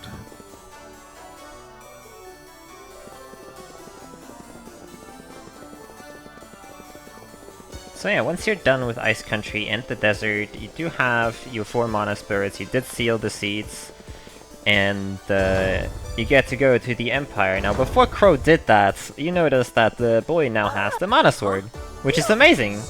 I did mention earlier, though, keep it in mind, the boy and the girl both have the mana sword now. However, again, you cannot unequip the mana sword because it's supposed to be, you know, the only in the mana beast fight, really, and they programmed it so that you cannot unequip it whenever it's active. So both the boy and the girl are stuck with that sword right now. So for all the gaps for the whip and the, you know, killing rocks with the X, I guess that works, getting rid of rocks with the X, you will have to use the sprite. So we'll have to, the runners will have to watch out for that and make sure that the sprite is alive at those points. Which is actually the main reason why we actually need so many Cup of Wishes, because it's very easy for a character to just die at some point. Yes. It's very easy, plus in quite a few cases I dare to say it's actually faster to just ignore the other characters and just keep running, because reviving character is actually pretty quick and efficient. Thanks to having that many cups of wishes, it's usually not much of a time loss, if, as I said, a time loss at all. Trying to keep them alive at times can be significantly slower. Also, Crow just did a nice sewer slide. He approached the guard that is guarding the entrance to the sewer from the backside, which you're supposed to walk in front of him in order to trigger the cutscene where he just slowly walks up to the sewer entrance and then you have to talk to him there. Instead, he just walks around the trees and talks to him immediately, and that kind of allows him to just be in position way quicker for some reason. In the original, you can actually completely avoid having to talk to the guard at all, but in the remake, they don't actually open up the sewer entrance, literally, until the guard, or he gave the boss the password to the guard. Also, Crow is doing a thing now. Whoop. Well, I like things. This is totally intended, by the way. Yes, absolutely. So this is actually something iLmaGus more or less discovered to an extent in his casual playthrough, where... How did that go down exactly? So, in my casual playthrough, I did pick up all orbs, of course, so when I magic roped out of this dungeon, I was on one of the balconies, but I forgot about that, so I just straight ran down and somehow clipped through the wall, and I was like, okay, this is a thing. I didn't actually use any weapons, I just straight up ran down and it clipped me through the wall, and I was like, okay, cool. And then... a bit later, about like 2-3 weeks after we were already speedrunning the game, Lethalin in chat said that in casual playthrough, he used the claw in order to clip up the balconies, and then, you know, I was just done with my, well, my run just died in the vicinity here, and I was like, alright, let's see what happens. And then turns out that if you have 2 layers active in a dungeon, like you can see here, Crow did a very nice clip there. Which applies to the ruin, both ruins. The claw has an attack animation where it basically teleports you forward, more or less. At least that's what it looks like. So whenever that attack animation happens and you're on, there's like 2 layers active, or you have some sort of overlap, you can actually teleport onto the other layer with that, which is pretty significant for the Northtown ruins here, because you can skip a bunch of things you're supposed to do here by just straight up clipping through walls. It's a 50-50, by the way, which attack animation you get. I'm gonna call it the teleport, or, you know, just like the straight up kick. The straight up kick will not just like teleport you, but if you have the game, try out attacking with the claw. You will quickly see why I call it teleport. Unfortunately, I believe they are going to fix that. That one was pretty clear in the patch notes they already announced, so I'm sure we're not going to see it for too long, but enjoy it while you can. Yeah, kind of interesting. Oh. Yeah, by the way, for bosses from now on, you saw Doomwall die there very quickly. Again, Mana Sword, effectively 100% hit rate. Not quite, of course, but there's always the 1%, but effectively 100%. So whenever you hit the boss, even if he is getting hit by a spell currently, it will still count the damage, and well, we deal about 200 damage per swing, a bit less. And that with both boy and girl, so yeah, at this point in the game it's quite obscene. Also a nice thing here, unlike the original, I mean I do like the cutscene, don't get me wrong, but for a speedrun you can just skip the majority of this cutscene right here before Vampire, which is really nice actually. They get rid of our bathroom breaks. They did! You actually have 0 breaks in this run.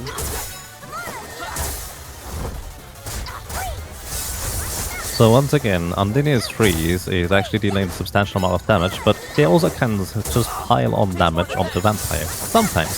So it actually depends on his animation, where you can or cannot add more damage on it. Yep. Then the Vampire is about to grab a character. That's nice because he stays on the ground where you can hit him with physical weapons, but at the same time you can't hit him with physical weapons because he doesn't have a hitbox. So you kind of need to time your freeze casts carefully, or just hope that it works out. Yep. Yeah, Vampire and Buffy later, which is not Buffy anymore, but they are probably the two most annoying bosses. Vampire not so much, because while you do have to time things properly, Vampire doesn't have quite the amount of HP to live very long. He can still cost you a couple seconds, but, you know, with the Mana Swords and Freeze leveled up the way we did, it's usually a very quick fight. Usually. So it's not quite as significant here. However, when we get to Buffy later, Buffy can still cost you minutes if he wants to not cooperate.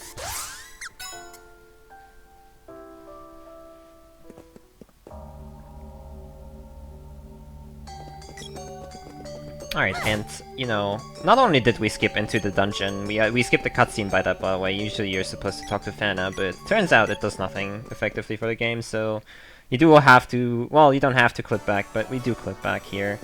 Simply because, you know, we magic rope to the balcony instead of the entrance, because that was the last thing we went through outside, basically. Yeah, it's the entrance point of the ruins at that point. We've got. Which is also true if you just do it normally and leave to the balcony and pick up the chest and then you go and beat the dungeon. You will land back there on the balcony again, which is what Magus did, which is why we know about this. Yeah. Which is neat. Also, speaking of cutscene story, I'm actually kind of... Once again, I have trouble keeping up with this because you generally ignore it in Secret of Mana. But the gist of this is, now they managed to seal the Mana Seed of Fire after they literally saved Santa Claus from the Ice Palace, where Santa Claus actually stole the Mana Seed of Fire because he heard the Mana Seeds grow to ginormous amounts of sizes in trees, and he wanted to make the biggest Christmas tree so kids believe in him again. I'm not making that up. And essentially, that is the weird thing about this game. Like, it's sometimes a bit serious, but sometimes more on the funky side. I kind of really like this about it. Either way, you get the Mana Seed of Fire, bring it back to the Fire Temple after defeating the Minotaur, and then you finally enter the Empire. The Empire allows you to, well, not really progress, but essentially you can, once again, consider there's two factions. The rebels that are fighting against the Empire, and the Empire, which are basically the big bad evil guys. And what you are essentially doing here now is you arrive in the south town where you find a lady called Mara. Her husband used to be a rebel but got caught and executed, but she still has a grudge against the Empire and heard that the Mana Knight is trying to, well, bring everything back in order with the Mana Sword and helps you, gives you the password so you can enter the sewer section. Through the sewers you manage to find the rebels' hideout, the entire area, in Northtown. In Northtown then you also enter the Northtown ruins, where you find Fana in front of it, or well, don't in case of our speedrunners, because they skipped that cutscene. And it turns out Fana is just mocking you, or she is definitely brainwashed, because she used to be the lady's best friend, literally, as in nothing else intended there. And, well, unfortunately for our heroes, well, what the lady does is she just knocks out Fana cold, like she just slaps her and she is laying there, and thankfully the rebels take care of her afterwards. However, inside the ruins, they also later on discover that their Stylock, the lady's, well, lover, or love interest anyways. We don't actually ever have any confirmation about this entire concept. Either way, her love interest is in there, and he actually has been brainwashed as well into draining energy from people and basically zombifying them and doing all those kinds of really not good stuff. But after we clear out the Northern ruins, the Emperor from the Imperium basically says, "Hold, stop, I've been brainwashed too, I don't know what happened. Let's make peace, rebels." And the rebels go, "Oh, sure, let's do that." They go to and try to have a banquet. I feel like we had kind of had that in a different game already, or maybe a later game? Whatever, Final Fantasy VI is somewhere in there, I guess. And you get caught by the Emperor, thrown into prison, and then they are trying to feed you to the Metal Mantis, which you dispose of really, really quickly. And then you get to the Mech Rider 2. Mech Rider 2 is actually a really interesting boss.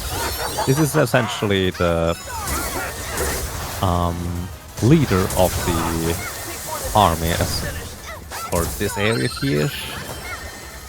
One of the commanders in a suit of armor in the Mech Rider. You already defeated him once, and he tries to prove himself again for the Emperor, but you defeat him again without too much trouble. The interesting thing about this boss fight compared to the SNES version is that he's actually pretty much invulnerable to spells. Like, he takes 1 damage from spells. You have to defeat him with physicals, pretty much. Which is interesting. So, since we have Mana Sword, this is not too much of a problem. Crow actually switched over to Acid Rain at this point. Acid Rain allows him to reduce the boss's defense by 20%, and with the 20% defense reduction, that makes it significantly nicer to just deal a bit more damage. It's actually not that big of a difference, since bosses right now don't have that substantial of a defense. Like, the difference is 10-15 damage maybe, but well, it does add up with a few swings, so that can be quite awesome. Either way, afterwards the castle collapses, because of course it does. After the big bad guy is defeated, everything has to explode. And in the last second, there would be a cutscene, but you can skip it. The King Truffle ended up saving you on the back of Flammy. Flammy has grown large enough, or tall enough, that you can just straight up, well, ride on Flammy. He asks you to bring him back to Matango, the King Truffle that is, as in the Mushroom King, in case you don't know King Truffle. But, well, you kind of... Well, you don't do that. In the cutscene, it's actually pretty funny. You see him hang on to Flammy's tail there at the end, just kind of flying along, and I kind of like to imagine that he's still flying along on the entire adventure. Yep. You can bring him back at any time, by the way. In my casual playthrough, I did a couple dungeons and all that, and eventually I don't even remember why I landed in Matango, but if you land there, he will actually just like get off, so you're probably correct. He's probably along for the whole ride. Yep. Also, Crow quickly talked to a man that is on the...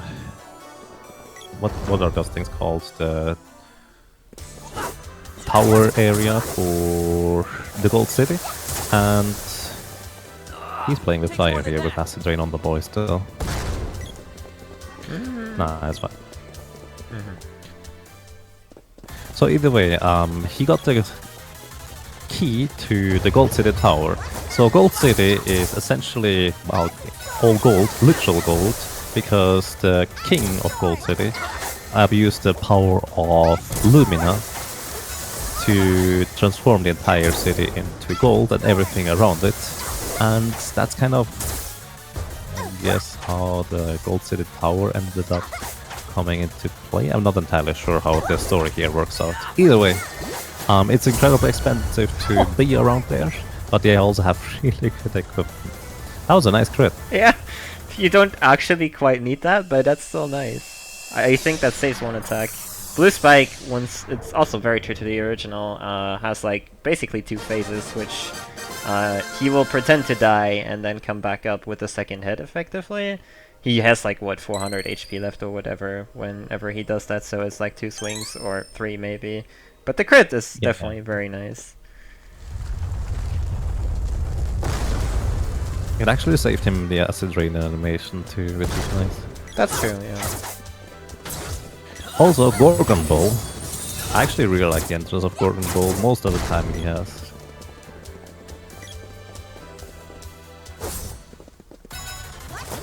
Ooh, nice. Nobody died.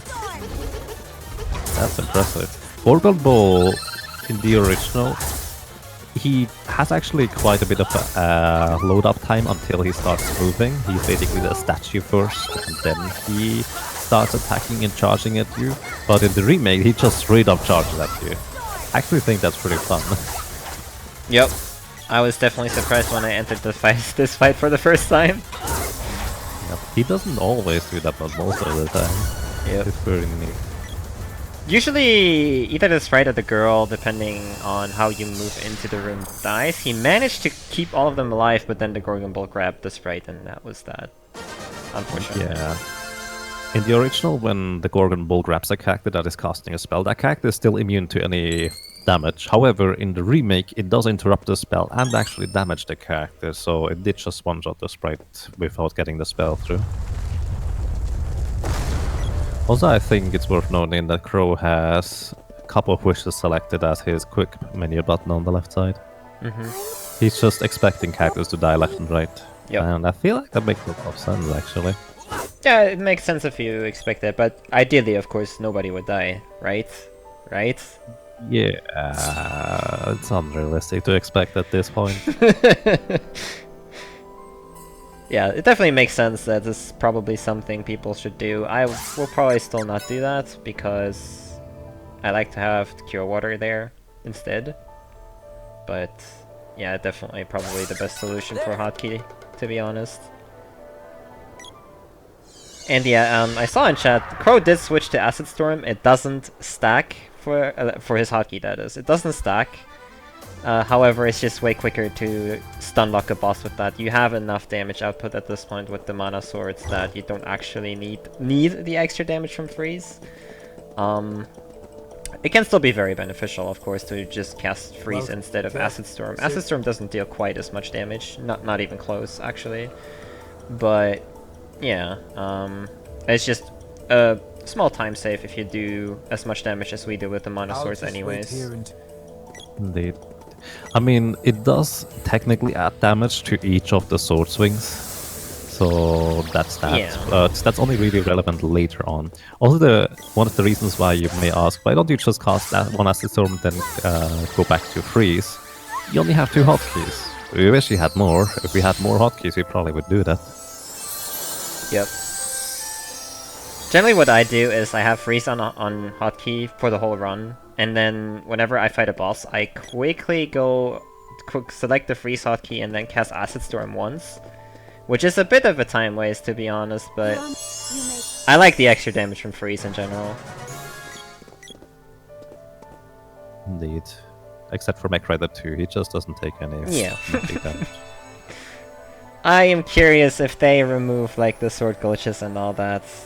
How will we fight Mech Rider 2? That guy is going to be a huge pain. Yeah, that's going to be something to say the least. Imagine we don't have the money glitch and we have to find regular weapons to defeat that guy with. Also, shout out to Marmar Blue. I don't like you in the remake. Not at all.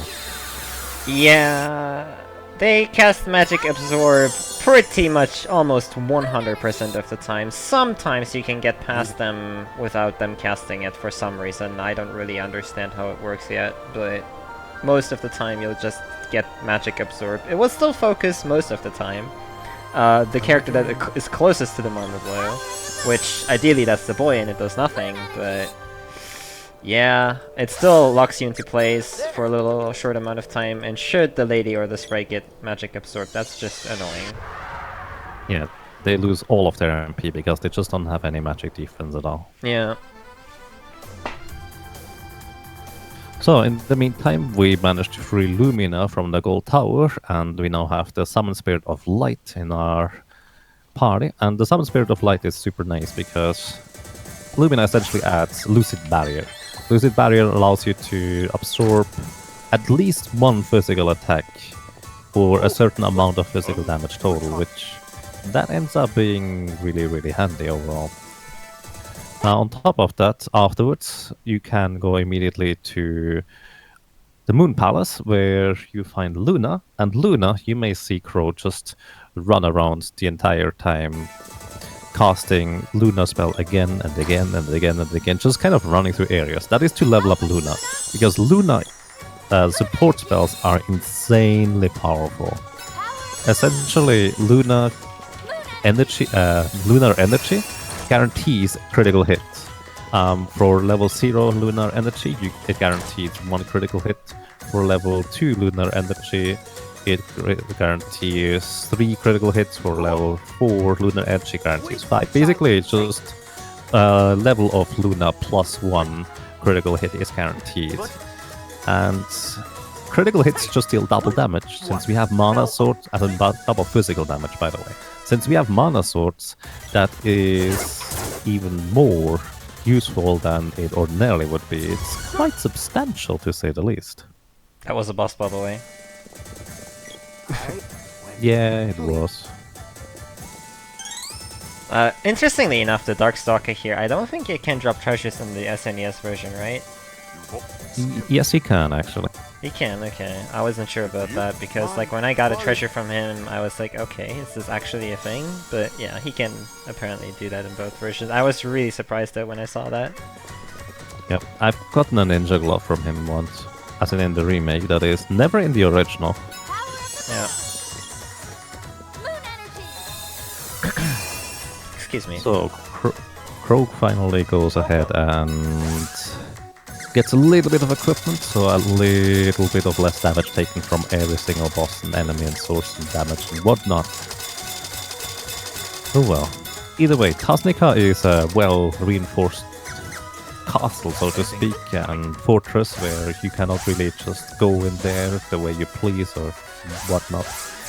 And what essentially happens in Tasnica is the king has been replaced by, well, Darkstalker, one that serves the Empire.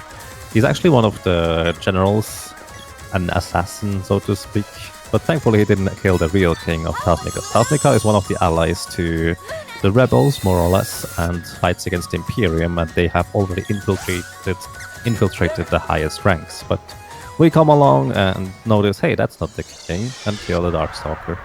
Which, curious enough, apparently that guy actually survived in the end. Yep. We will see him again in some form or another. Yeah, it's a very special form. It's very fancy. But for now, Crow is going to go to the Dark Palace. By the way, the order in which you do all of the Gold Tower and what Crow is doing currently is actually up to you. We just do it in the order we do it in, because in order to get Luna in the Moon Palace, you do need Lumina. So we do Gold Tower first because specifically because of that. Because the sooner you can level up Luna, the better your damage output will be in the grand scheme of things. And Shade, which we get here in the Dark Palace, we don't quite use the sprite's offensive magic anyway, so yeah, it's not gonna be too useful.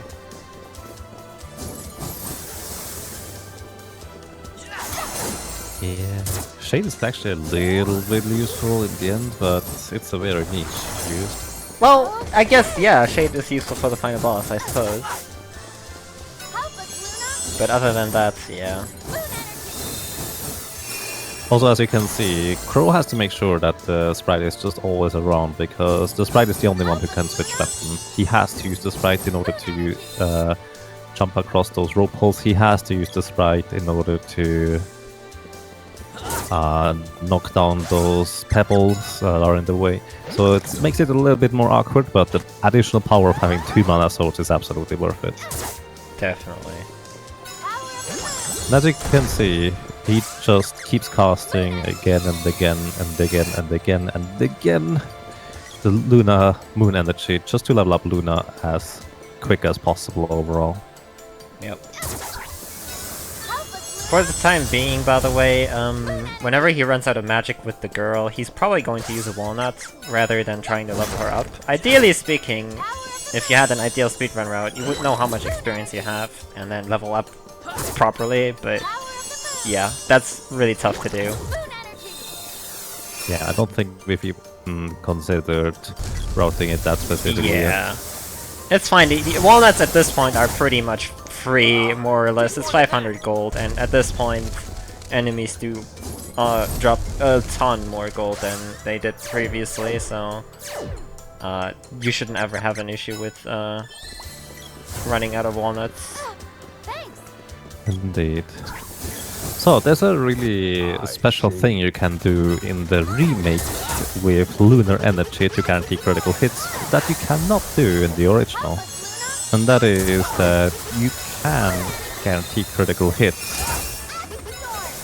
full damage critical hits specifically, without waiting for your stamina to reach 100%. So Yep. in the original, you can force critical hits with moon energy as well, on as if you don't recover stamina, as in you just swing, but it doesn't deal any damage because of how the damage is calculated. For some reason, you just deal maximum damage regardless of how much stamina you have in the remake, and it just you can swing until all your critical hits are gone, which is why it's so important to level up Luna, so you have more critical hits per spellcast of moon energy. And that's entirely broken, and one reason why we level up Luna. Jinny had an unfortunate crash, by the way, just now. I have Jinny on stream in the bottom left, by the way. I don't know if you caught that earlier, but his PS4 version crashed. But yeah, that's the main reason why we level Luna. Moon energy would still be broken if, you know, you would have to wait for 100% stamina, but just plain not having to wait for that is just insane. Because, I mean, Luna will end up being between level 4 and 6 for the runners at the end, depending on how comfortable they feel with their spell switching and all that. And every level in Luna basically guarantees you one more critical hit. So on level 0 it does guarantee 1 crit, and then on level 1 it does 2, and so on and so forth. So by the end of the run, you can get 7 critical hits in a row, and you can just like swing 7 times back to back very quickly, and it will count all of those critical hits. It's insane. Full damage. Yep. Full damage. And I have to say, normally the strategy in pretty much any speedrun on the SNES version for the doppelgangers is to get your characters killed. If your characters are killed on the doppelganger fight, you essentially kill off the doppelganger as well. It's a bit more awkward in the remake because you cannot enter as a ghost into the doppelganger fight. You have to get them killed off inside the doppelganger fight, but essentially they just disappear. However, because you essentially deal about 400 damage with a single swing of the boy, you might as well take advantage of that and just two-shot the sprite and the lady's doppelgangers without any trouble. Yep. Actually, now that I think about it, this might be a good opportunity to then afterwards kill off the boy as well. And Lunar Boost, And yep. have him... Exactly. Nice. Rounding well commentary. That's kind of how we discovered how to do the girl skip efficiently in Secret of Mana once we were doing commentary. Yeah, I mean, I thought about that, but the enemies here are really weird before the doppelgangers. Like, sometimes they'll be really aggressive, other times you run through and they will not even touch you. It's really awkward, so getting... Yeah. And also, that also goes for the doppelgangers, by the way, because, you know, in the original, you can just, like, go next to them and they will kill you, easy peasy. In this version, sometimes, they will just straight up not attack you, which is really weird. Yeah, and also kind of annoying, which is why I think the generally fastest way is just straight up killing them. Yeah. It's definitely the most consistent way, that's for sure.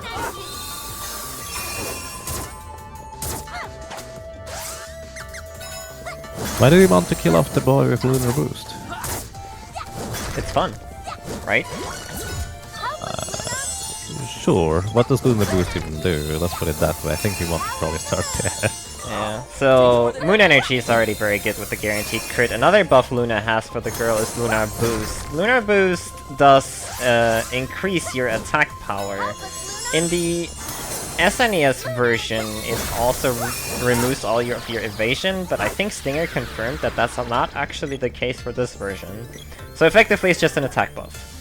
And I mentioned this earlier, but I'm going to reiterate. Whenever you have a buff or debuff active and it hasn't run out yet, and you die, that buff will be on you permanently, slash that debuff will be on you permanently. So, if you cast Lunar Boost, die before it runs out, you will have Lunar Boost active forever, which is very good for you.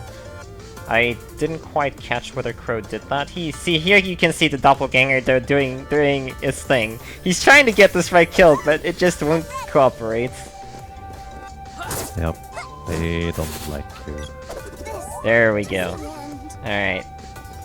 Yeah. The doppelgangers, by the way, have max HP, which, what I mean by that is, they have the max HP your characters would have when they are max level. Which is 800 for Sprite and Girl, and 999 for the boy, I believe. Yes, that's accurate.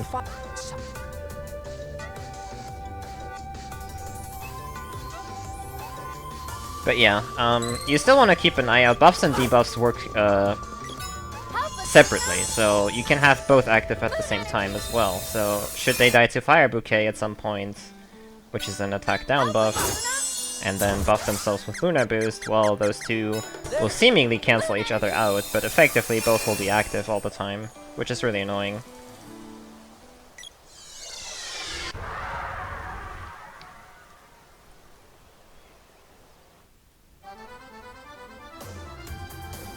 Falexx having a little bit of trouble here. There we go. Oh.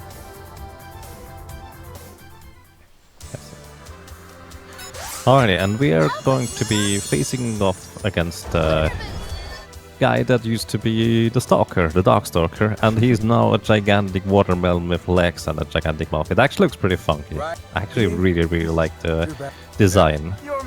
So he is quite different from the SNES version in that he can hit his legs here instead of just his main body part, and his legs don't have an active hurt box. Plus, your mana source just completely obliterate that poor guy. Yep. He actually, even in the original, doesn't put up much of a fight because his magic defense is incredibly low and also his physical defense is really low.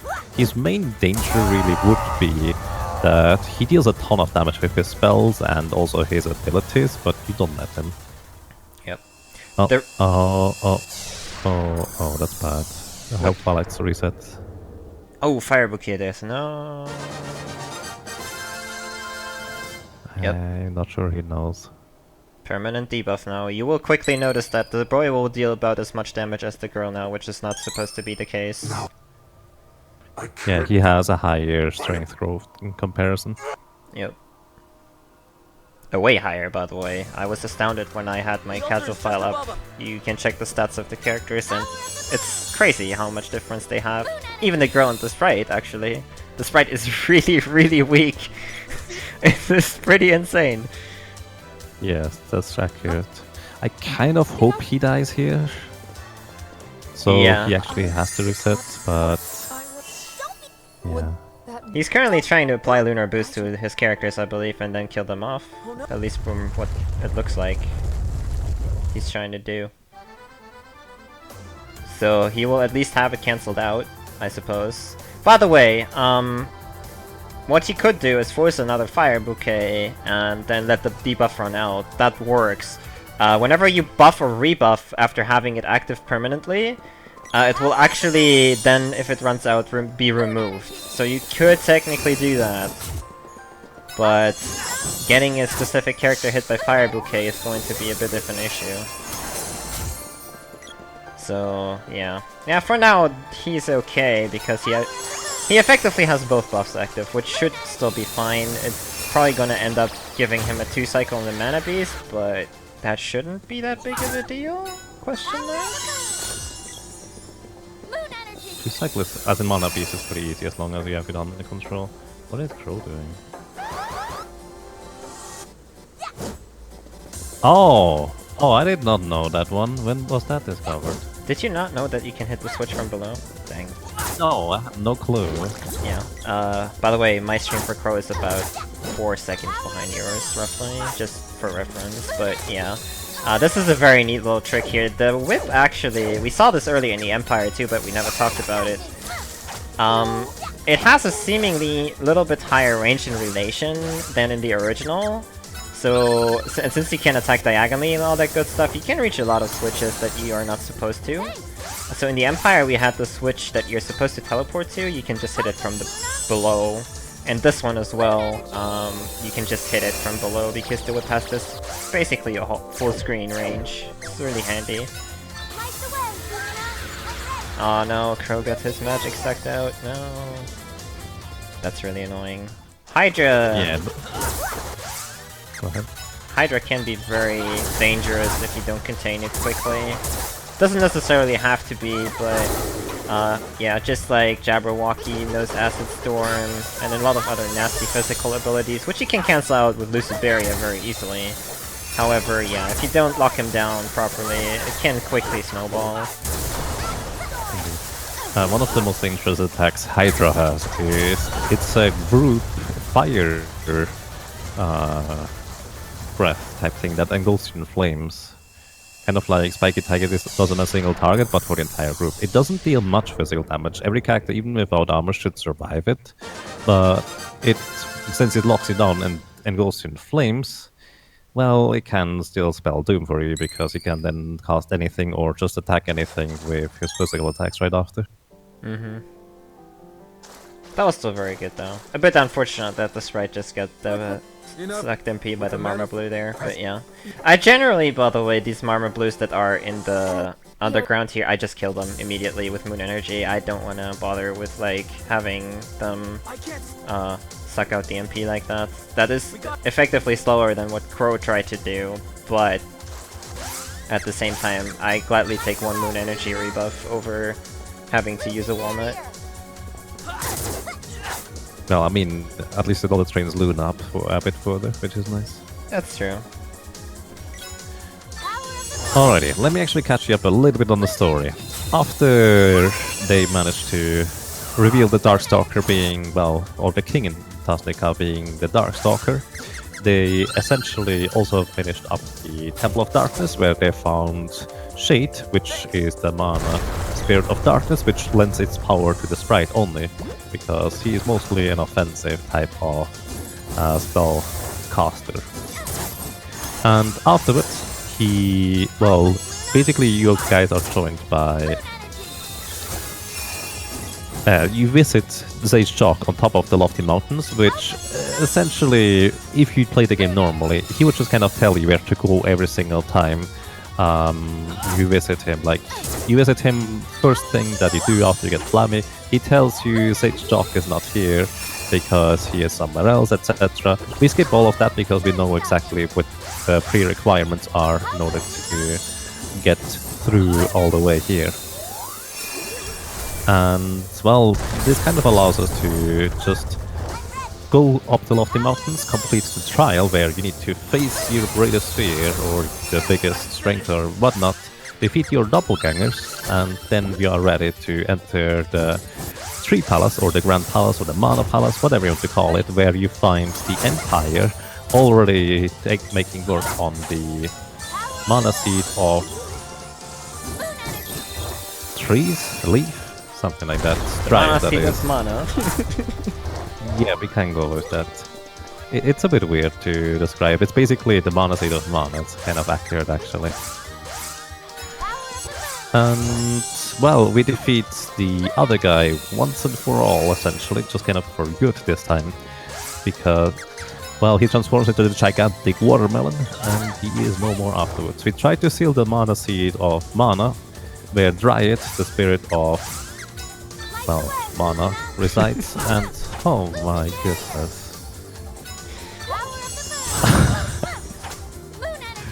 Poor Crow. Let's explain that real quick. Oh, so yeah. what essentially happens there, you need to hit the switches in the correct order. In the original, AI control characters cannot hit switches at all, they cannot activate triggers. However, in this version here, they can, and so the lady just repeatedly attacked the Darkstalker that was laying there.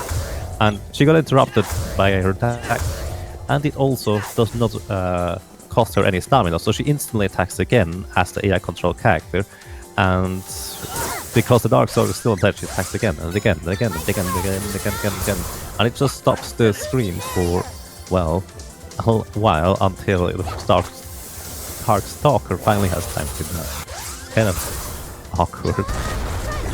Crow has very, very bad luck in general right now. He's getting hit by all spells for, like, I mean, generally if you run through this area, the Kimono Wizards, for instance, that keep casting Air Blast on him, they can just do nothing if they, you know, feel like it, and most of the time they do, but he keeps getting hit by Air Blast and stuff, which is really unfortunate. Yeah, indeed. So, I dare to say the running through this underground portion. By the way, let me real quick complete. After you find Dryad and the mana seal of mana is broken, they raise the mana temple palace here from the sea, and it allows them to essentially... Oh no. Hope that... Yeah, they should auto save.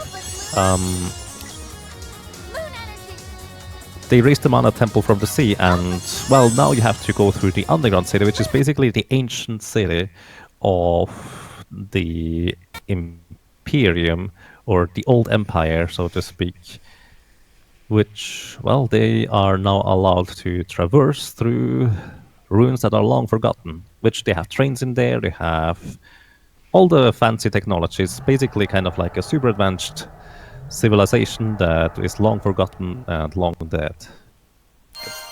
And you just saw the main feature of this game on, especially in speedruns, on Pro Stream. It crashes once in a while, you know. It's not too big a deal, really, like, you just hope it doesn't crash somewhere where you lose 2 minutes, which there are very few places where that can happen, but yeah. Generally, you have between 1 and 4 crashes during a speedrun, as of now. They are planning to patch that. I'm not sure how well that's going to go, but, you know, we'll see. We will see indeed. We hope it's going to go excellent well, and we will never see any crashes anymore, but who knows. So, running through the underground city here is one, if not the most dangerous part in the original SNES version.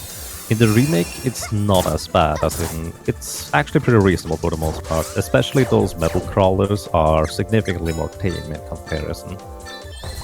However, it's also a lot less streamlined in how you can run through this area without getting destroyed entirely. Yep, and we have a very cute boss at the end here. This is my favorite boss in the game, to be quite honest. Because this is Calokin, he has a chainsaw.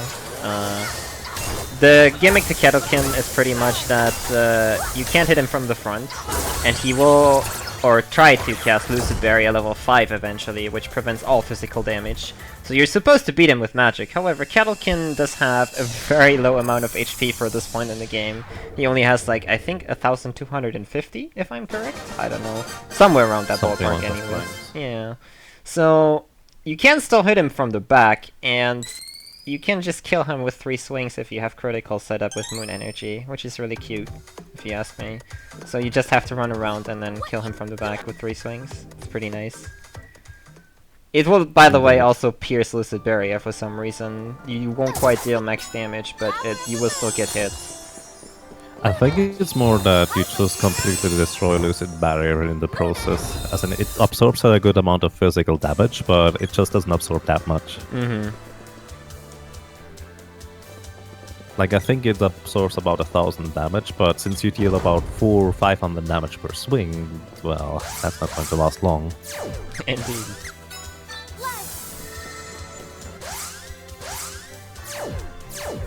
Okay.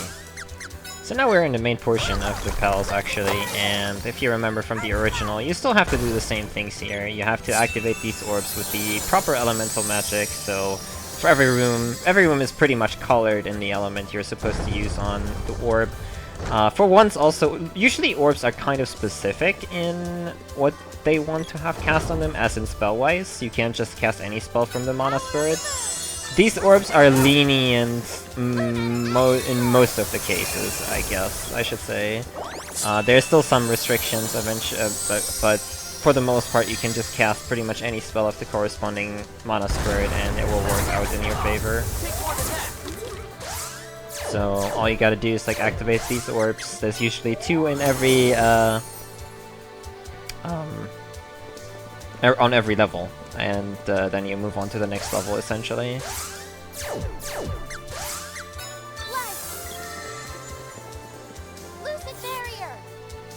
Okay, so as far as the race goes, by the way, Crow does have a slight lead here. It's about 5 minutes though, so that can... I don't hope that Crow gets bad luck and all that, but that can still be changing if Falexx has a very good run here.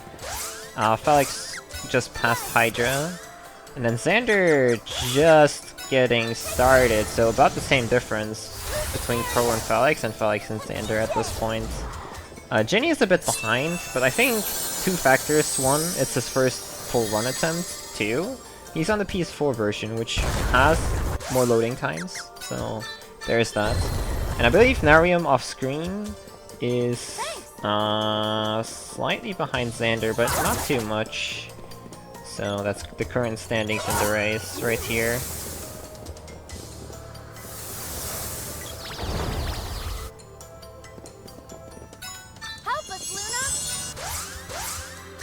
Help us, Luna. Power of the moon. I hope you like those catchphrases. By the way, you can actually turn off the voice acting if you set the voice sound to 0, if you don't want to have that. Most runners, at least that's my reasoning for it.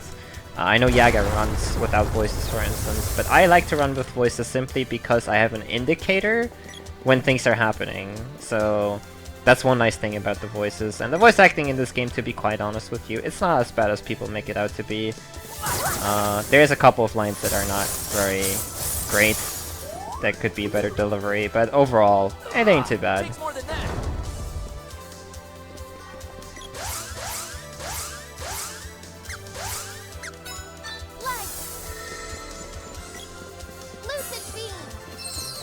Yeah, at this point in the run, we have all we need to beat the game, essentially, so the general strategy from here on out is run through area, try to not die, be fast while doing it, level up Luna. That's pretty much it. And then kill boss with stun locking him.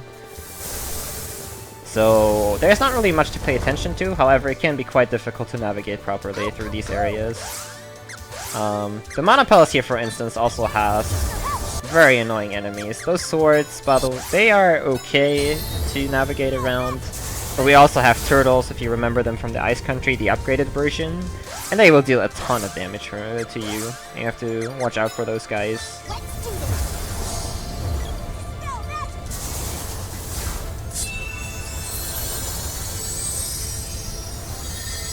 Falexx having a bit better luck with the underground puzzle there, the color puzzle. Okay. So Crow is about more than halfway through here, I believe. Yeah. He's going to try to activate that switch from the side. You're supposed to go all the way around using the stairs, but you can just hit it with the whip from there, which is a very nice skip there as well. Indeed. In the original, you can actually just use the bow from below, which is slightly easier.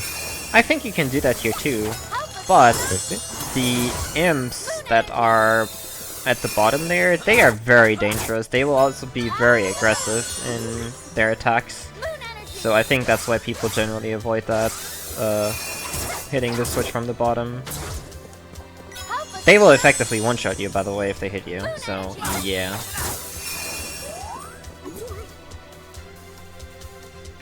I think you can hit it from the bottom anyways. I think I did that in casual, but don't quote me on it.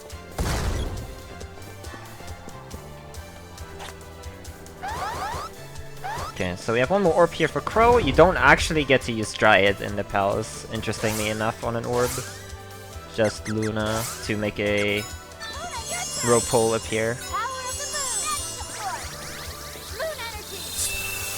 Yeah, there's currently no way to circumvent having to activate Luna here. There's about 3 or 4 different methods of avoiding to having lose Luna here in the SNES version. But there's no such thing known in the remake yet.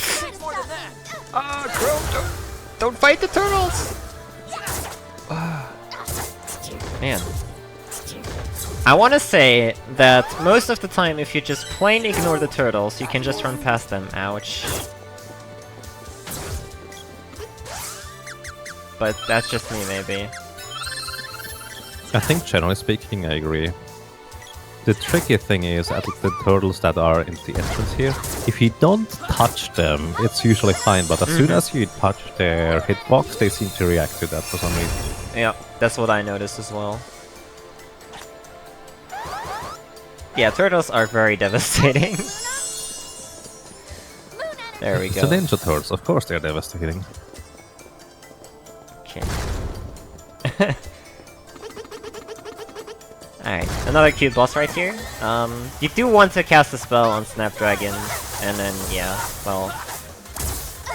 Oh wow, 4 swings were not enough. That's surprising.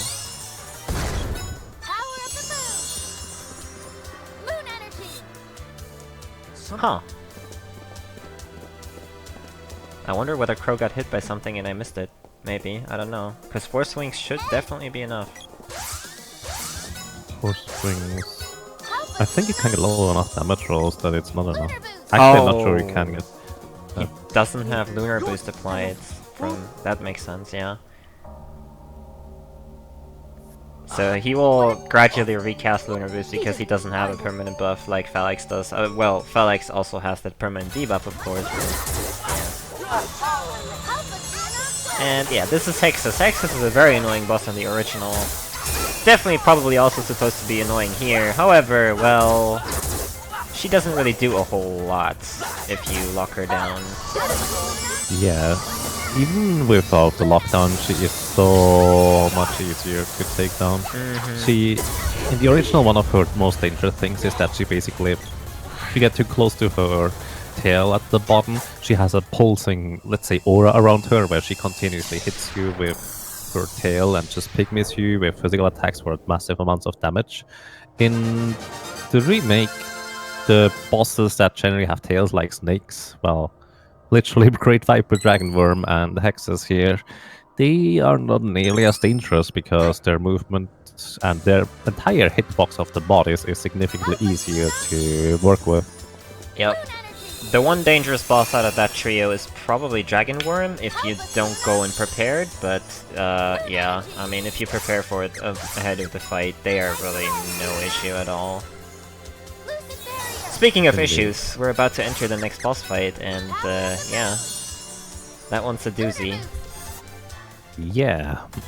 So MechRider number 3, in the original, there's a really simple AI script abuse that you can perform. In the remake, they fixed that, and he's actually quite a menace, trying to take him out quickly anyways. He still dies significantly faster than the original, but his attacks are pretty devastating. I have no idea why half of them don't hit though, but that's kind of convenient because it would otherwise be even more difficult. Very good fight. Very good fight. Indeed, I agree. It's... once the fight goes out of control, you will have a lot of trouble. Like, what you want to try to do is, MechRider 3 tries to cast Wall immediately. When he noticed that you used to cast spells anyways, and then you do want to get the Acid Rain on him for the defense down buff, but what you want to do, which is a bit counterintuitive, you want to run towards him and attack him immediately so he switches sides. Whenever you hit him physically, he tries to go from one side to the other. So, when you do that, he will actually ignore casting Wall for the first part, and then you will get the defense down buff on there, which is really nice, and you want to try to lock him down as much as you can. However, eventually he will cast Wall, and he will have to switch to Dispel Magic. And when he goes from one side to another, he can hit you for a substantial amount of damage, and if you get hit too much, well, your character dies, and that's very bad in multiple ways, because you lose your buffs and all that good stuff. Moon Energy will be gone, so you have to rebuff, and if you give him too much time, he has 2 very bad attacks that he can use on you that will essentially one-shot your characters at this point. So, and one of them is AoE. That one doesn't quite one-shot you, but it one-shots you if you only have 2 characters alive, because AoE attacks, generally speaking, they split damage. So if you have less characters alive and they hit you with an AoE, well, it will do more damage. And yeah, if you don't lock down MechRider 3 and deal enough damage quickly enough, well, you die, probably.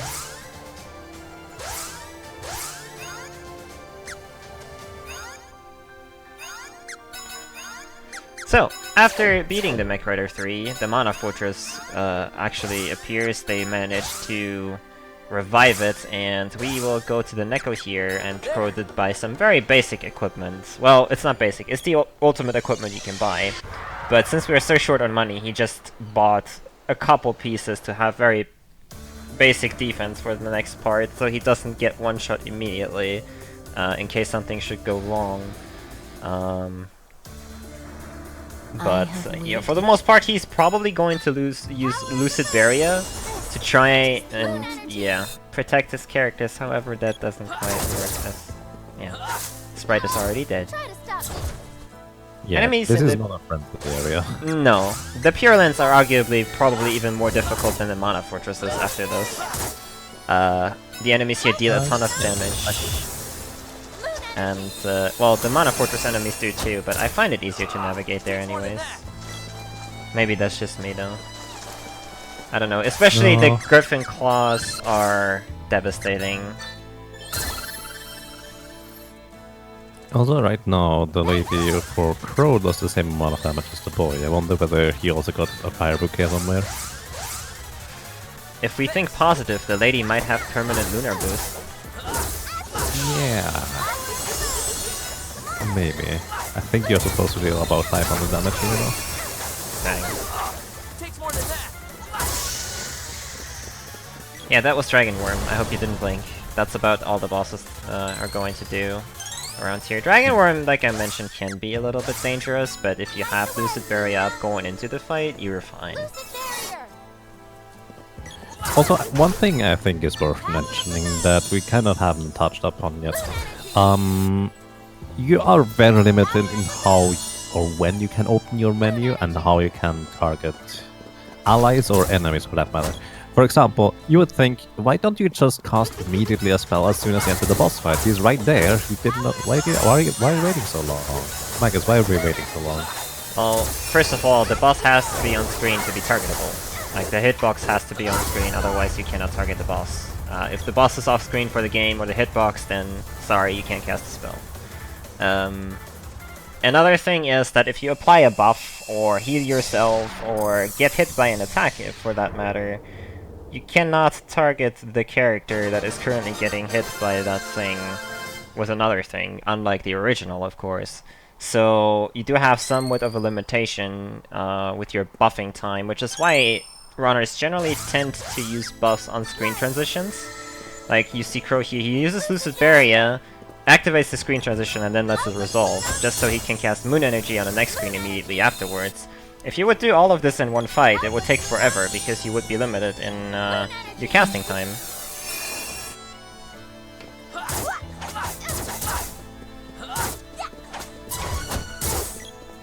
Indeed. Also, on top of that, even if you could target the boss, for example, from the get-go, as in from exactly where you stand,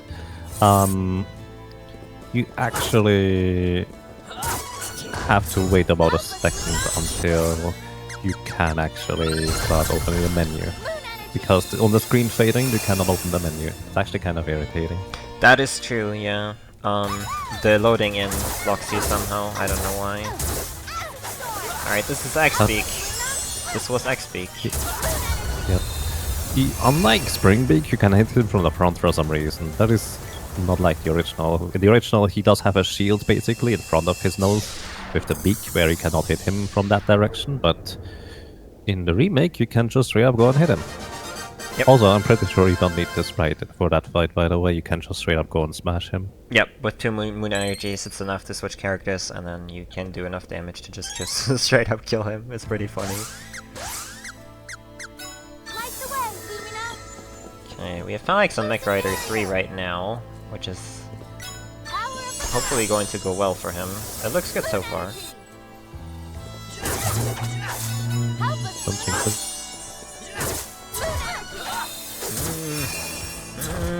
Why did I say anything?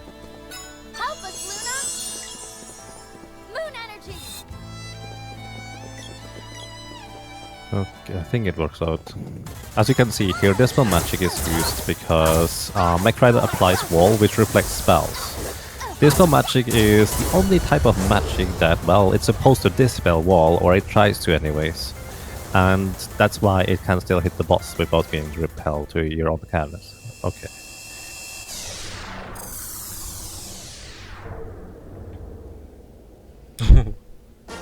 Mech Rider tried to use Diffuser Cannon, which is the AoE I was talking about, but unfortunately Falexx killed him in time. Just in time. So, also by the way, in Crow Stream, I think this is the easy part of the Pure Lands. Like, you would think the Pure Lands get more difficult as you move on, The screens actually get significantly easier to just run through. I agree completely. I agree. I don't know why. I guess it's enemy placement. There's also a lot more tame enemies in the back part of the Pure Lands in general. There's some Griffin Claw still, which are the main threat really, but not nearly as many as at the start of the Pure Lands. Yeah. Also, because the mushroom are significantly less aggressive than the SNES version, they are basically no threat. He still kills a couple. Yeah, once in a while. You don't want to just go too close to him if you can avoid it. Yeah, but Crow, interestingly enough, kills a lot of enemies here, actually. I wonder if that's on purpose. For experience / money. I don't know if he's planning on buying stuff. I think it's more for safety, really. Basically, marathon type run where he doesn't want to unnecessarily die. Makes sense. Help us, Also, to catch you up on the story real quick, so after they managed to go through the underground ancient city, they emerge back into the Grand Palace, where the Imperium, as in the leaders of the, let's say, evil guys, essentially are standing around. He managed to get your party managed to get to the Grand Palace, where you have to activate doors and switches and openings, basically with your entire arsenal of magic. And after you arrive at the entrance, so to speak, where you finally are able to circumvent the lock that they put onto the front entrance, you find that the Emperor of the Empire is not actually the big bad evil guy. Well, he kind of is, but more importantly, Thanatos is the culprit behind pretty much everything, and he will not really let you rest easy until, well, you die. But fortunately, you dispose of all of Thanatos' minions pretty much. They are not going to be much of an issue anymore. And, well, unfortunately also, he still managed to revive the Mana Fortress, which is essentially the ultimate weapon of the ancient times, which you kind of try to prevent, but doesn't quite succeed for you, unfortunately. Either way, then you learned that you're supposed to go ahead and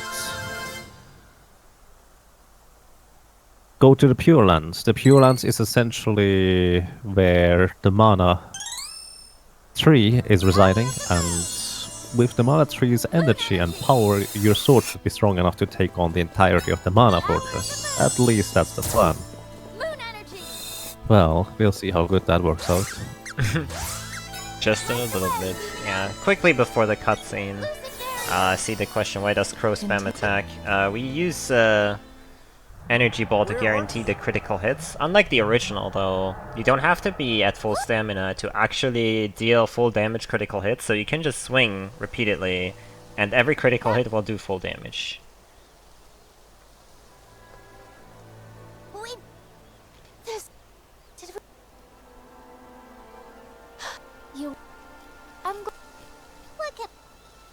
So, without there's if the let's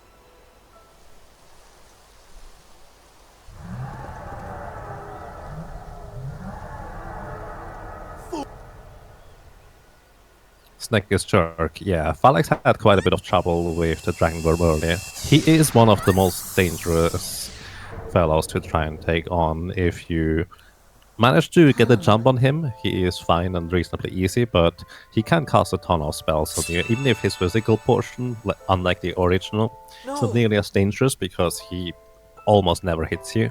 He still has a lot of attacks and stuff that is really devastating for you. Story-wise, we just entered the final fortress, the Mana Fortress. Essentially, what happened in the Pure Lands is you managed to find the Mana Tree. It turns out the Mana Tree is actually the boy's mother, and his father was the ghost that he met when taking up the sword at the very beginning of the game. Unfortunately, we skipped the cutscene here. And, well, the Mana Fortress unleashes a bolt of energy that destroys the entirety of the Mana Tree. And, well, Mana Tree is no more, unfortunately. So, however, the Mana Tree's spirit essentially reaches out to the boy and infuses your sword with the maximum power, which actually has a mechanical impact in that you can upgrade afterwards your sword all the way to the maximum level that is normally one less than the Mana Sword. For us, right now, it doesn't really have any purpose for that matter though. So Yeah. either way, our party takes on the final fortress now, which has really amazing music, I'd have to say. The remake is interesting with the music. I prefer the original, but the remake music isn't bad. It grows on you, let's put it that way. You're kind of irritated the first time you hear most of the songs, honestly, but it grows on you. At least that's how it was for me.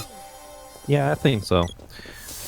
For me personally, in the remake, one of the tricky things I think is with music is the music is not necessarily supposed to be background music. They are sometimes seemingly supposed to be standalone pieces instead, but they are used as a background music instead.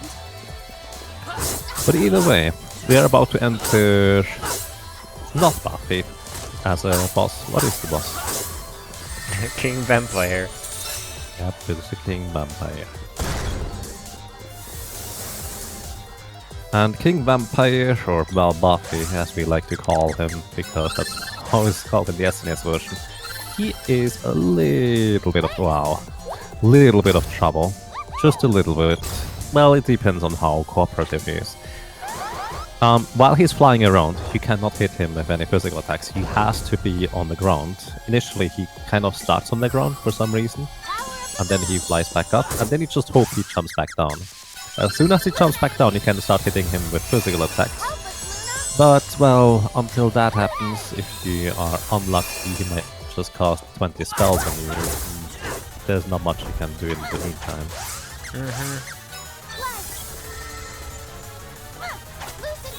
Yeah, this guy can cost you minutes on end if he tries to be a jerk, unfortunately. Like, he can literally stay up there for minutes if he wants to.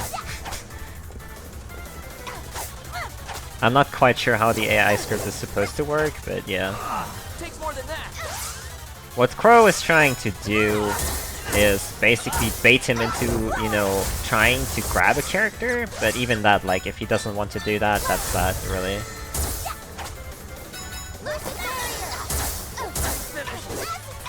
Yep. So the Mana Swords deal a ton of damage if you can hit the enemy, which is a pretty big problem on the Buffy here. It's actually a similar issue that you have in the Super Nintendo version when you play one player 2 controller and you basically mostly use overcharge attacks. However, I feel like he's a lot less...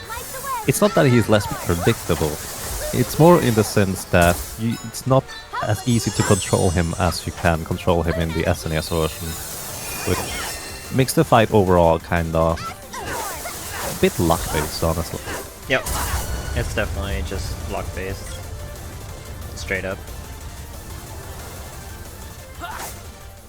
That was reasonable, I would say, still. Like, as long as he doesn't fly for more than 2 minutes, I think it's fine for now, anyways. Yeah, it's about average, I would say. I can't wait for the time when Buffy will actually need to cooperate fully for your run to have a chance at a good PB. That's gonna be a good time.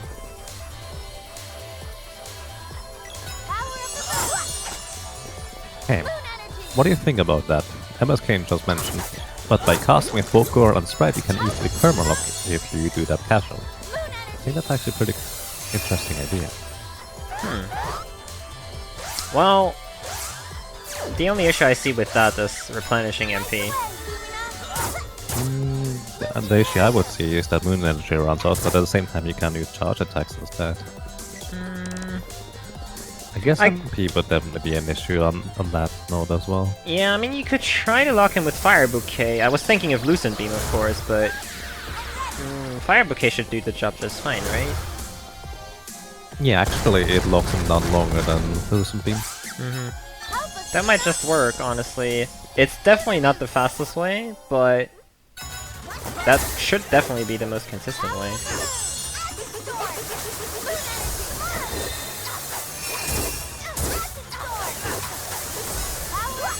I still need to make a save state for Buffy, actually. I have not bothered doing that yet. I always forget. But yeah. Shout out to Crow, by the way, for creating a nice little tool to manage the save states for Secret of Mana remake here. It's actually really handy. Mm-hmm. Definitely. We also missed Also, Dread that was- Slime. Yeah. In the original, Dread Slime is actually really awkward because you can only move away from the core by walking, and eventually Dread Slime grows too large for you to move at all, and you are basically just literally stuck in wherever you are. In the remake, you can still move. The core pushes you around, and it also grows larger and larger and larger, but it's not nearly as bad overall. Yep. Like, it's actually really reasonable. It doesn't pick up the chest. Generally, by the way, regarding chests, in this version it is faster to pick them up. Also, a main reason is you can keep moving with another character when you do pick them up than in the SNES version. I wanted to add to that. So, Crow completely ignores the chest, but I think that you might still want to pick up chests whenever they drop, at least with one character. Because there is some really good stuff that could be in there. Well, the Master Ninjas drop a fairy cloak, which is a bit body armor for the sprite and the lady. So that could actually make the lady into a tank here if you get lucky. Plus, you wouldn't get knocked up by the lower balls. So yeah, picking up chests is definitely a lot more viable than in a SNES speedrun, where you would just lose a lot of time by trying to do that. That being said, ignoring them is probably still the best option overall. Because ideally, you know, you don't need anything.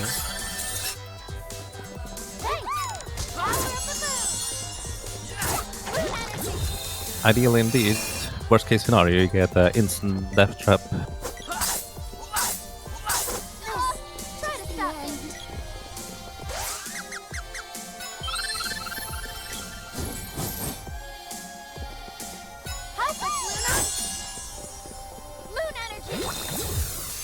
Okay, Crow made it through the whole fortress. A couple of sacrifices have been made along the way, but overall that was pretty good. He's now going to buff up for the Dark Lich fight, which he's going to apply Lucid Berry Moon Energy and the Lunar boost here. And if everything goes right, Dark Lich shouldn't be a big issue here. In fact, he should never get to do anything. Mike, if I bought it, He's definitely a lot simpler than in the Super Nintendo version. Story-wise, real quick, we basically arrive at the final section of the Mana Fortress, where we meet Thanatos, who is about to transfer his soul and spirit into the body of Dialog, who ends up, well, he's supposed to be an incredibly strong warrior with a really strong body, and of course, Thanatos wants to take over the strongest body he can find so he can live for much longer. But Dialog has different plans, because he's pretty strong. He literally destroys his own body and just kind of sets Dark Lich Spirit free, who then tries to fight you to take over one of your bodies, but, well, you end up destroying him instead. please. Yep.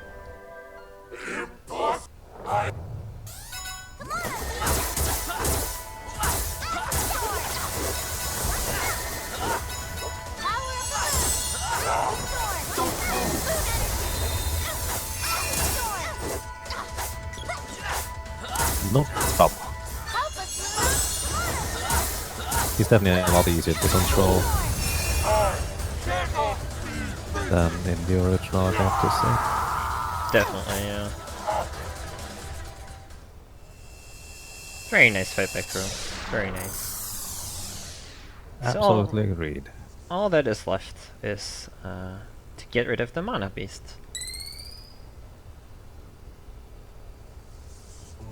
Which, the Mana Beast essentially actually tries to protect the world. Unfortunately, it's so powerful that by trying to take down the fortress, it would also destroy the world, so you have to destroy the Mana Beast instead. Yep. And the consequence of all that is that there will be no more mana left in the world for 1,000 years. Well, at least so people say. And because the sprite is literally made out of mana, he will disappear. Yep. Also, by the way, how close are we to... He's going to world record if he gets one cycle. Nice. Even with two cycle, probably. That being said, that run was... well, it was okay, I would say. Well, he survived. I think that's the That's the big thing, yeah. biggest thing. Moon energy. So, interestingly enough, the Mana Sword we have it, but what actually enables you to deal a lot of damage to the Mana Beast is usually buffing it with Mana Magic. The Mana Magic buff actually gives you way more strength than you're supposed to have. And the only reason everything else doesn't do damage to the Mana Beast is that the Mana Beast essentially has just incredibly high defense. However, Crow will not actually try to use Mana Magic here. Instead, what he's going to do, he's going to buff himself with Lunar Boost and try to apply Acid Rain before the Mana Beast actually can cast Wall on itself. And then it's a very precise timing that he's going to try to rebuff himself for critical hits. As you can see, he is still doing quite the amount of damage with the critical hits if the debuff is applied. So, he's going to try to get one cycle this way. If you would buff up with Mana Magic at this point, you would deal about 900 damage if Acid Storm is applied, by the way. But that just takes forever. It's a bit faster to just try to kill the Mana Beast without that. Alright, here we go, here we go. He's having... yeah, there it is. GG. And timing ends, by the way, when the now loading appears. So that was like about a 2:44:45. Let me confirm. That is the world record, by the way. Ah, yes, it is. 2:44:37 on SRL. So, yeah, I synced him up at the start of the race with the others, so that makes sense. That's a bit off. No! Yeah, congratulations to Crow for a new record.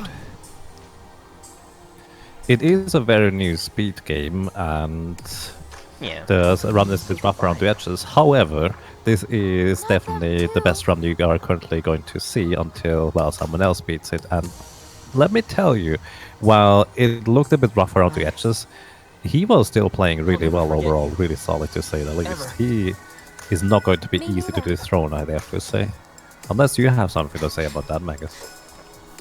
I currently estimate the best possible time with the strats we have at 2:30, They work. which I'm, of course, being optimistic, but that implies going for a lot of risks, so yeah, it's not as easy as it sounds, definitely. The Mana Beast is turning into... snow. Because, like, the more risk you take, the more prone you are to dying, and dying is very bad. Yep. So with Crow strats, he definitely does a lot of things very, I would call it conservatively, like killing enemies in the Pure Lens, for instance, which does cost him a little bit of time, but at the same time, he has no chance of dying there.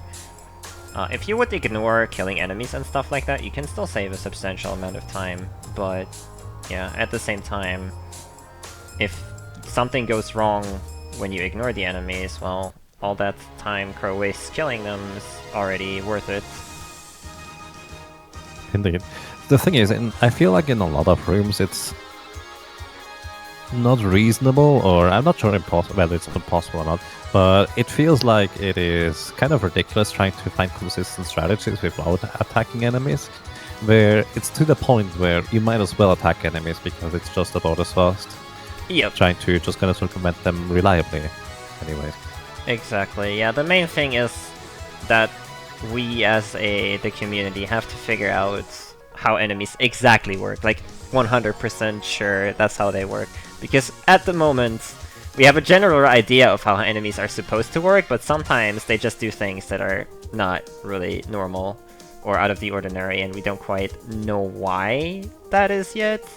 So, if we get a really good understanding, we can maybe try to just ignore them. For the time being, though, I agree, like, attacking enemies at this point is definitely the most reasonable thing you can do.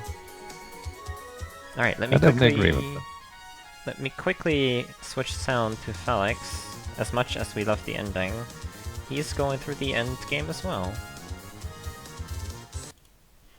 Hopefully he doesn't have audio only, or game audio only, but we'll find out momentarily. He does. Cool.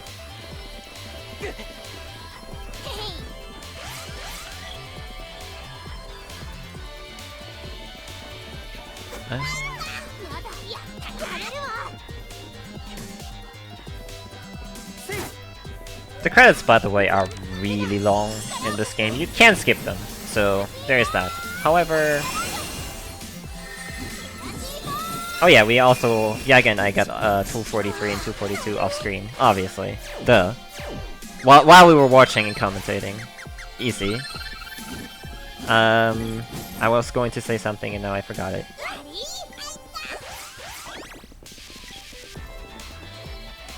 Yeah, the credits are long, but you can skip the credits entirely if you wanted to. That's what I said. I wanted to say. Oh, a very nice Buffy fight for Xander there, I believe. He's closer to Falexx than he was before, so that's quite the race for those two. Falexx is still on PB pace, however we have to keep in mind that he still has no way of actually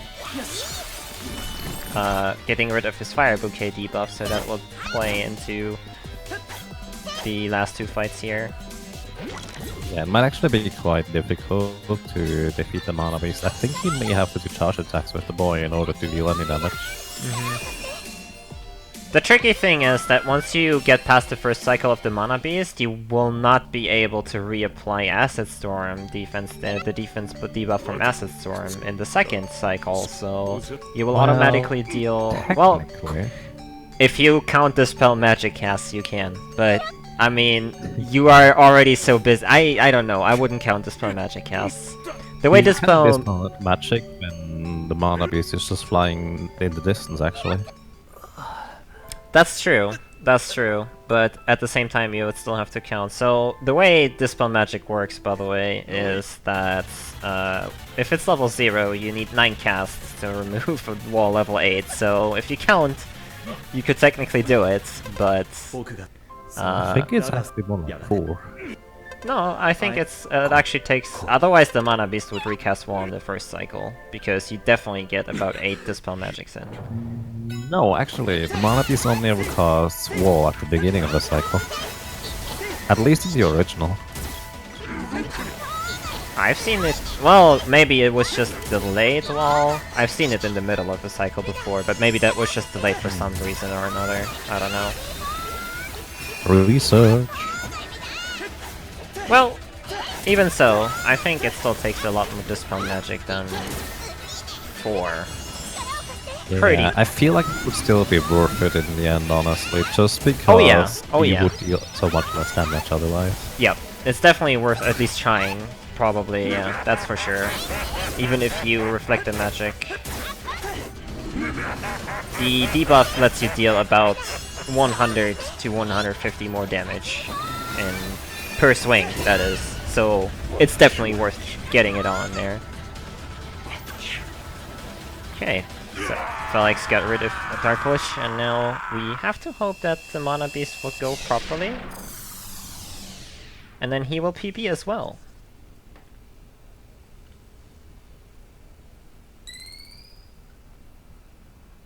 Which is a very nice feat.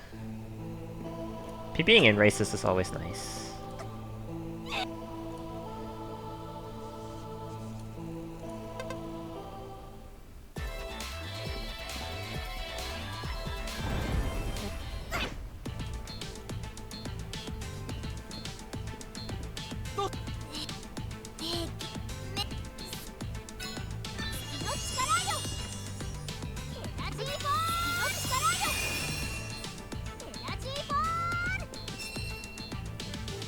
Here we go. Falexx is going to start his final fight, and let's hope it goes well.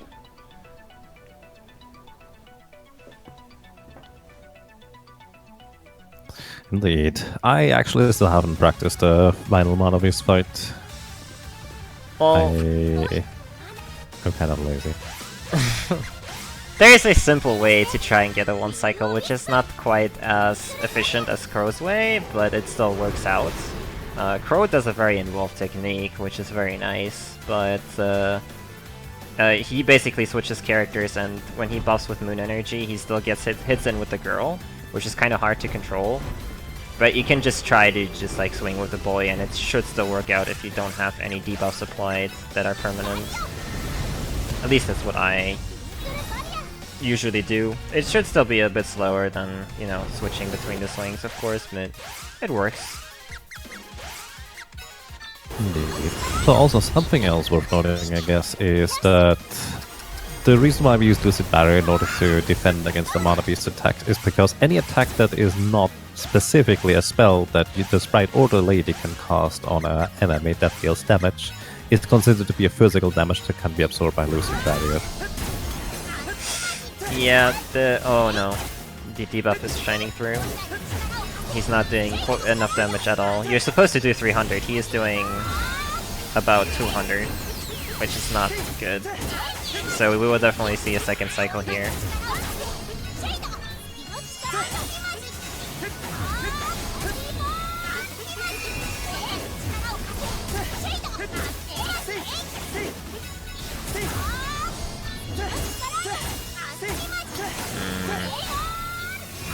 And then a boost ran out as well.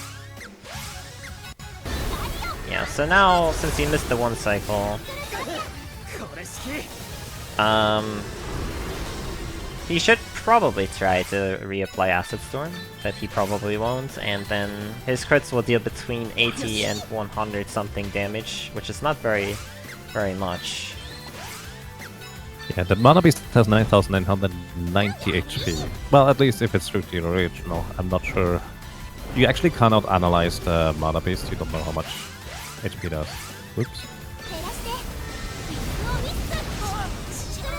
Ooh! Sprite dead, that's not good. Because the sprite now doesn't have Lucid Barrier. Yeah, ZanderGoth is now catching up. Yep. Let's see how close this is going to be, because the boy just not dealing much damage is a real problem. Xander, by the way, also on 5-minute PB pace, so very nice there as well. Indeed. Okay, come on Falexx, you can do it. You can do it. As you can see, about 100 damage, and once... The girl, by the way, does 200 still. Ironically enough. I guess it's like 160, but yeah. I think Falexx either doesn't notice it or just strolling with it right now, pretty much.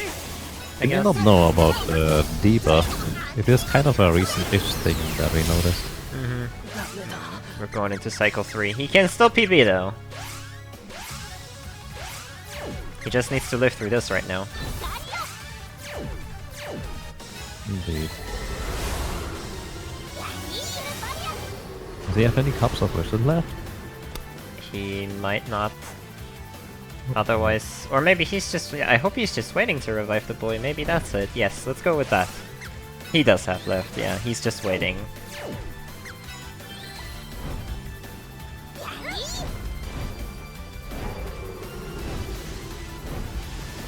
At the same time, Xander also in the Mana Beast fight. So this is going to come down to the wire. I don't know whether he has practiced one cycle. Well, we'll find out momentarily. Ooh, the lady actually only deals 70 damage as well. I think there might have been stack damage there with the 200. Dang. Oh, the Mana Beast is really not friendly right now. Just insta-kills the lady. His Oh, boy the is boy a zombie! No! Not like this! Oh, He needs that's... to AoE heal with the lady in order to revert that. Otherwise it's not going to survive this. Yeah. So there's a bug in the remake here where a character can live with 0 HP. Let me actually try.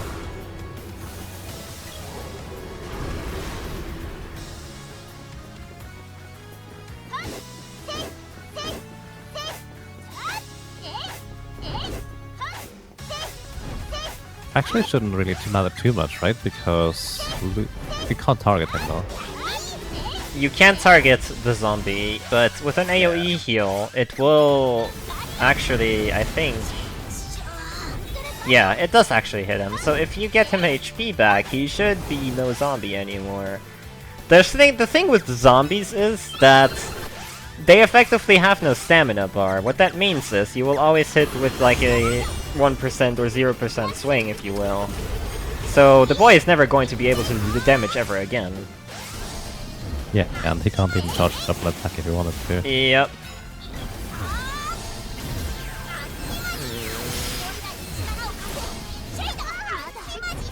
Xander missed the one cycle, by the way, but he's very close to killing the Mana Beast, so he's going to sub 3, which is really nice.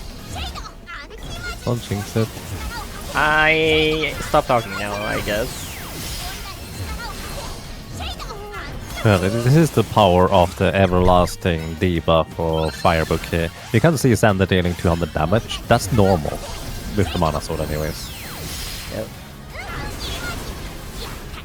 Oh no. Did I just jinx him? No, don't say it. He somehow evaded Lucent Beam on the boy. Wow. With the Moon Energy cast, no less. That's crazy. Yeah. If you can target them before the enemy targets them with a spell, you can still cancel the damage on things. Yeah, but you don't... with Moon Energy, it's super precise. Usually you would just get Yes. hit anyways. Come on, Xander, go! No! No! What? Come on! Oh my god. I'm sorry, I'm taking full blame for no sub 3. My bad. My bad! It's my fault. Dang.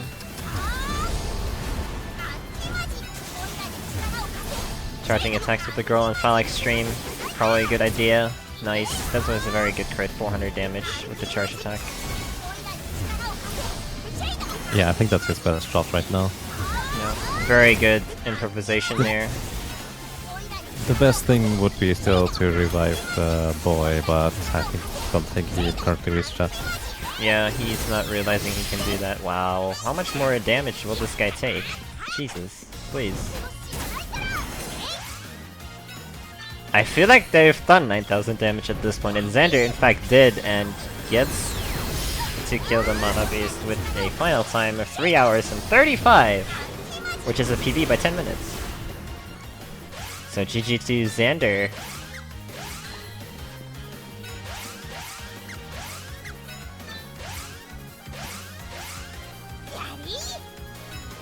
Very nice, very nicely done.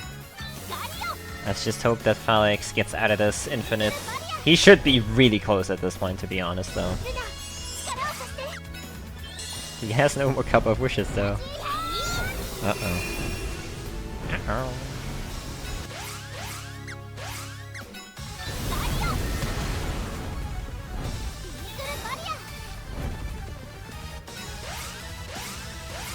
Yeah, the Mana Beast can definitely be the great equalizer, just like missing some DPS can make a huge difference, especially on this guy. Come on, Falexx, come on. There we go, it's down! Down! Nice. Holy cow. I can't believe he actually did it with the zombie too. I would have reset at that point, because I wouldn't have thought of reviving the zombie as well. Yeah, GG. Falexx finishes with a time of 3 hours, 1 minute, and 47 seconds, which is very close to his PB. However, unfortunately, yeah, not quite there. Not quite there, but congratulations to him to... Well, let's put it this way, making the best out of a questionable situation. Zombie glitch is one of the things they are supposed to fix soon. Hopefully, anyways. Yep. Alright, that's the first 3 runners in. We're going to pull them in here as well, I believe, so they can talk a bit about their runs and what they liked and not liked. I think Crow was already here for quite a while, but let me quickly, before we get to that, put our 5th runner on screen, because he deserves some screen time as well. I mean, if you want to, yeah, you can start interviewing the runners, actually. If you want to, that is. I could do that, sure. Greetings and welcome, Crow. Congratulations on getting not just, well, the win for the race, but also a new record, if I understand that correctly. Thank you. And yes, it was a new record by my clock. It was 1 minute 42 seconds. Yeah, that's quite substantial. So it looked like in various areas you were a bit conservative and just hit enemies instead of trying to run past them. Because, well, that's the safe way to do that. Is that the general approach you would have chosen for a race, or is that just how you play? Usually I reserve those strategies for once I reach the Pure Lands and the Mana Fortress. In the race, I also did it in the Grand Palace, and frankly, it wound up biting me in the butt a bit. There are a few areas that I usually don't wind up having too much trouble with, but because I wanted to get some extra money before I visited Neko, I decided to just go ahead and kill a few more enemies and wound up having to do a bunch more awkward reviving there. I see. So, what do you think? How was your run overall? What could you improve? What did go particularly well? Overall, obviously, it was a pretty good run considering it's the best I've done so far, time-wise. I missed a couple of phantom casts early on in the game, and I think that actually cost me quite a bit of time between the couple of times that happened. There was another case somewhere that I wound up doing a reload from the autosave. I forget where that was. But aside from that, the early game went spectacularly. That's apart from those couple of phantom casts. Like, the lucky Cup of Wishes drop I got at the werewolf fight at the start, that saved me 100 gold's worth of grinding enemies. That's a lot of time in the early game. Yes, indeed. So, do you normally plan on getting a Cup of Wishes? Hmm? Do you normally plan on getting a Cup of Wishes? Or... No. It is my fear that one day it may wind up being a thing where you have to keep resetting until you get something to drop from the werewolves and it's not trapped. But we're not there yet. I was 2 minutes ahead at Fire Gigas compared to my previous record. So, yeah, the early game was great, and then a few mistakes in the mid game actually put me behind, and then eventually I caught up. Well, that sounds overall pretty solid. Mm-hmm. So, what do you think about this as a run compared to the original? You do also hold the record for the Secret of Mana glitchless and also one controller for the Super Nintendo. Yes. So I played them both a fair amount, obviously. The biggest difference between this game and the SNES version is that in this game, everything happens all at once. Particularly during the boss fights, but even during normal combat. The enemies aren't as structured when you're fighting them. Like, they're allowed to do any action pretty much any time. In the original, enemies usually didn't cast spells unless you were far away. There was a certain lead-in time before they did their first action. If they weren't on screen, they wouldn't even use that action properly. And just all sorts of things that would prevent enemies from doing things except at specific intervals that you could kind of pay attention to. Here, enemies just kind of do anything whenever they feel like it. And then during boss fights, the physical attacks and magical attacks, and as far as magic goes, both buffing and locking down the enemy, all of those things happen all at once. There's a lot more stuff that you do all at once. It's a lot more intense of a run than the original. The original, just because we know more about it because it's been out longer, I think there's more technical knowledge we have that we have to apply so far to that. But as far as sheer intensity of the run, this one's more. Indeed, that sounds like it's quite involved overall, to say the least. So, in general, if you were to try and, let's say, improve the overall strategy, what is the first thing you would implement currently? The main thing that I think needs to be done if I ever, or anyone else really, sits down and actually does it, is analyze each room in the late game and figure out what rooms you do need to do something about the enemies, and what rooms you can get away with just plowing straight forward. Because as much as I enjoy the constant moon energy engine, then just slapping enemies away with the mana sword, I do know that costs some amount of time, and I think it's probably still the fastest for a number of the rooms, but I suspect there's a bunch of rooms you can skip that, and that will be a fair amount of time shaved off that way. That would be the next thing I would try. Oh, that sounds definitely like a plan. Although that will also have, in the end, a lot of implications, because you won't get quite as much money or experience from enemy kills, and that might have repercussions later on too, so it's always a double-edged sword trying to skip more and more enemies. That's the fun of routing. Another minor thing is deciding exactly how many enemies I want to kill in the Haunted Forest. Right now that's pretty variable, and it's throwing off my experience timing for the sprite, particularly leading into the Fire Gigas fight. So if I hammer that out a little more precisely, that's also the sort of thing where just adding or subtracting a few enemy kills winds up changing the whole run a fair amount. Yeah, that makes sense. Currently, I believe me and iLmaGus both end up trying to, well, keep this right at basically level 1 until after the Spiky Tiger, or at least only, for me anyways, the wolf fight, and I've currently planned out the road based on that alone.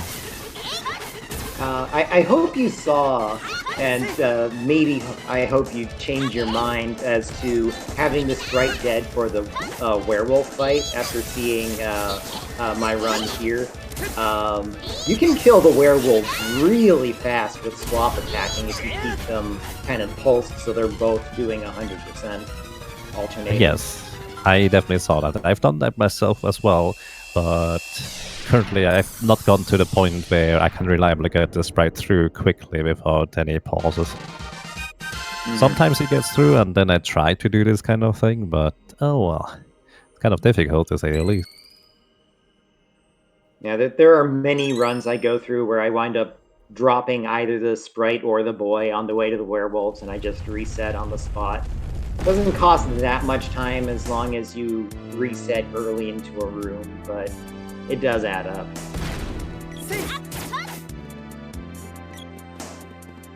Indeed. So, Mr. iLmaGus, any more questions? Anything to add? I have. I don't know. No questions. Sounds good to me. Yeah, congratulations once again on both winning the race and getting a new record. It is a young game, it can still be improved, but at this point I wouldn't say it's easily improved anymore, but it's definitely reasonable to improve, I guess. But definitely not easy anymore. In the middle of doing a race and doing some safety strats, obviously, so... It is a volatile run, though. There are lots of ways to die to try to go faster. Yep. There's also lots of crashes that can potentially kill the run, but yeah. Like, crashing in certain spots where you lose 2 minutes is just devastating. Doppelgangers come to mind, for instance, but yeah. Or zombieing during the Mana Beast. Does someone else in the current Discord chat have something to say about that? I think Falexx is not here yet, but we can pull him in if he wants to be in here, I guess. I think Xander just immediately left because it's rather late for him, I believe. But yeah. Ah, there's Falexx. He just needs to unmute himself, and then he can talk.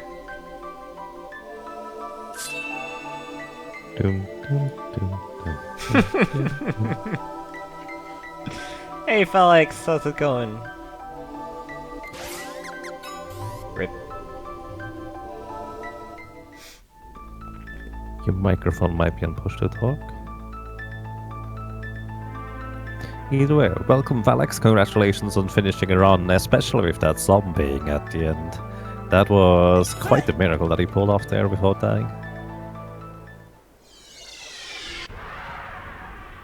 According to Twitch chat, the PS4 controller apparently messes with the microphone in Discord for him, so I guess we'll be stalling for a little bit. I see. So yeah, whoever uses a PS4 controller, use the PS4 microphone, I guess? I think just kind of the built-in whatever thing that is on top of a PS4 controller. Right. Is that a microphone? Maybe. Yeah, I guess it would be worth it to talk about controller settings for the game, because it's not actually straightforward for everyone. I, for example, use Joy 2 key for my SNES to USB adapter, because otherwise the left and right buttons and the select and start buttons don't have the functions that they're supposed to have on the controller. So that way I can still use the controller for the hotkeyed items and spells, and also to swap characters. Alright, let's try this again. Hello. Hey there. Welcome. Hey. So yeah, the PS4 controller, since it has a mic on it, it confuses the game for some reason. Or it confuses Discord. Oh, it actually has a mic? Yep. I didn't know. Or I think it has a speaker, but it has a mic port, but I don't know, it does something weird. Anyway, that Mana Beast fight. Yeah, so my thing was, other than some basic stuff like Northtown Ruins and critical hits, just spamming hits, I haven't really used any other strats people are doing. My goal is to get sub 3 on my own, and now my PB is sub 3, so now I can know what to do. But the last 2 runs, Mana Beast has been very terrible for me, so that's the main thing that I need to still some stuff on. Yeah, the Mana Beast, I don't know if you know about the buff and debuff glitch. Do you? I do not. Okay, so here is the scoop. Whenever you get hit by a buff or debuff, and you die afterwards, you will have that permanently. And you got hit by Fire Bouquet, which debuffs your attack, so your boy essentially was having attack down active for the whole run. That was in Palace of Darkness. Exactly. Yeah, I knew about that. I thought you were talking about something on the Mana Beast. Yeah, I didn't realize that was on. Yeah. That's what. Yeah, that's why you pretty much had a rough time with the Mana Beast there as well, because the boy was dealing about 100 damage less than he should have.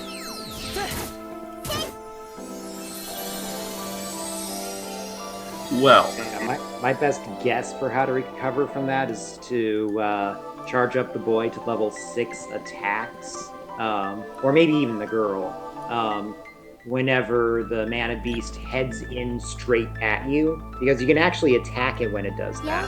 Problem is, if you hit it hard there, it actually resets the cinematic attacks, but that's better than having to scrap your way through 90 damage hits and a bunch of lucid beams.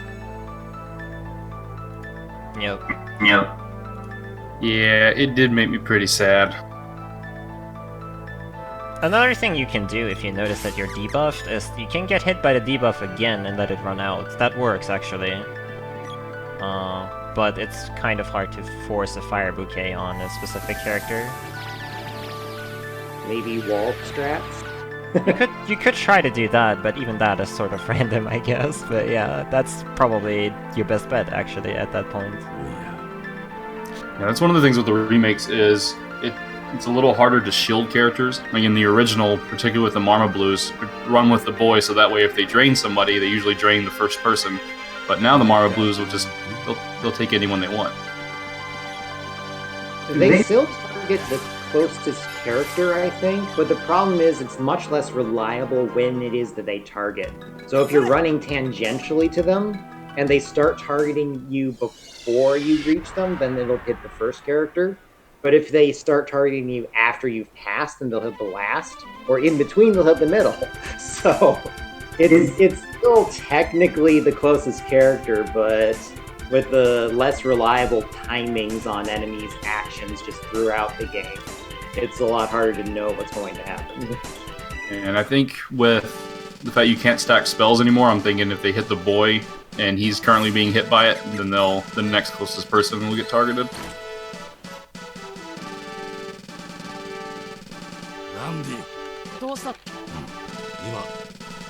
Yeah. So, Falexx, what do you think did go particularly well in your run, though? As in, you were really close to PP if that firebook basically didn't happen, I would say. So, what do you think went well? Oh, considering the last hour, I had an attack debuff on me. Well, most of the Pure Lands went pretty well. I got a lot of gold splits on that one. And really, other than that, as far as went well, I'm very happy with Fire Palace. That's the most time I've saved in Fire Palace. The Mana Beast and the Ice Palace are the three places I really need to work on. The Fire Palace has caused me a lot of grief, and this time it went pretty well. Alright, that sounds pretty good.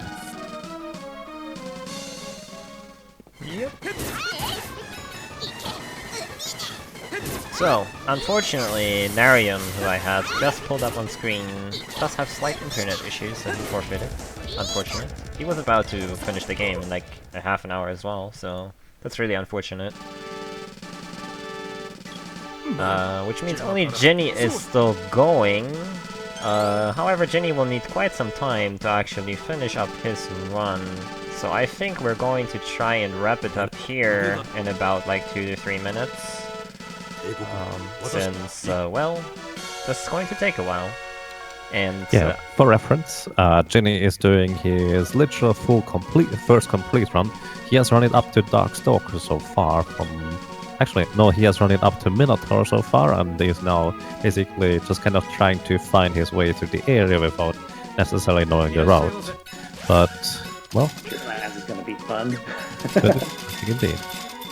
Yep. So, my suggestion would be that we just go ahead and go and host him, because that's probably better for everyone to watch if you still want to watch the how he finishes the run.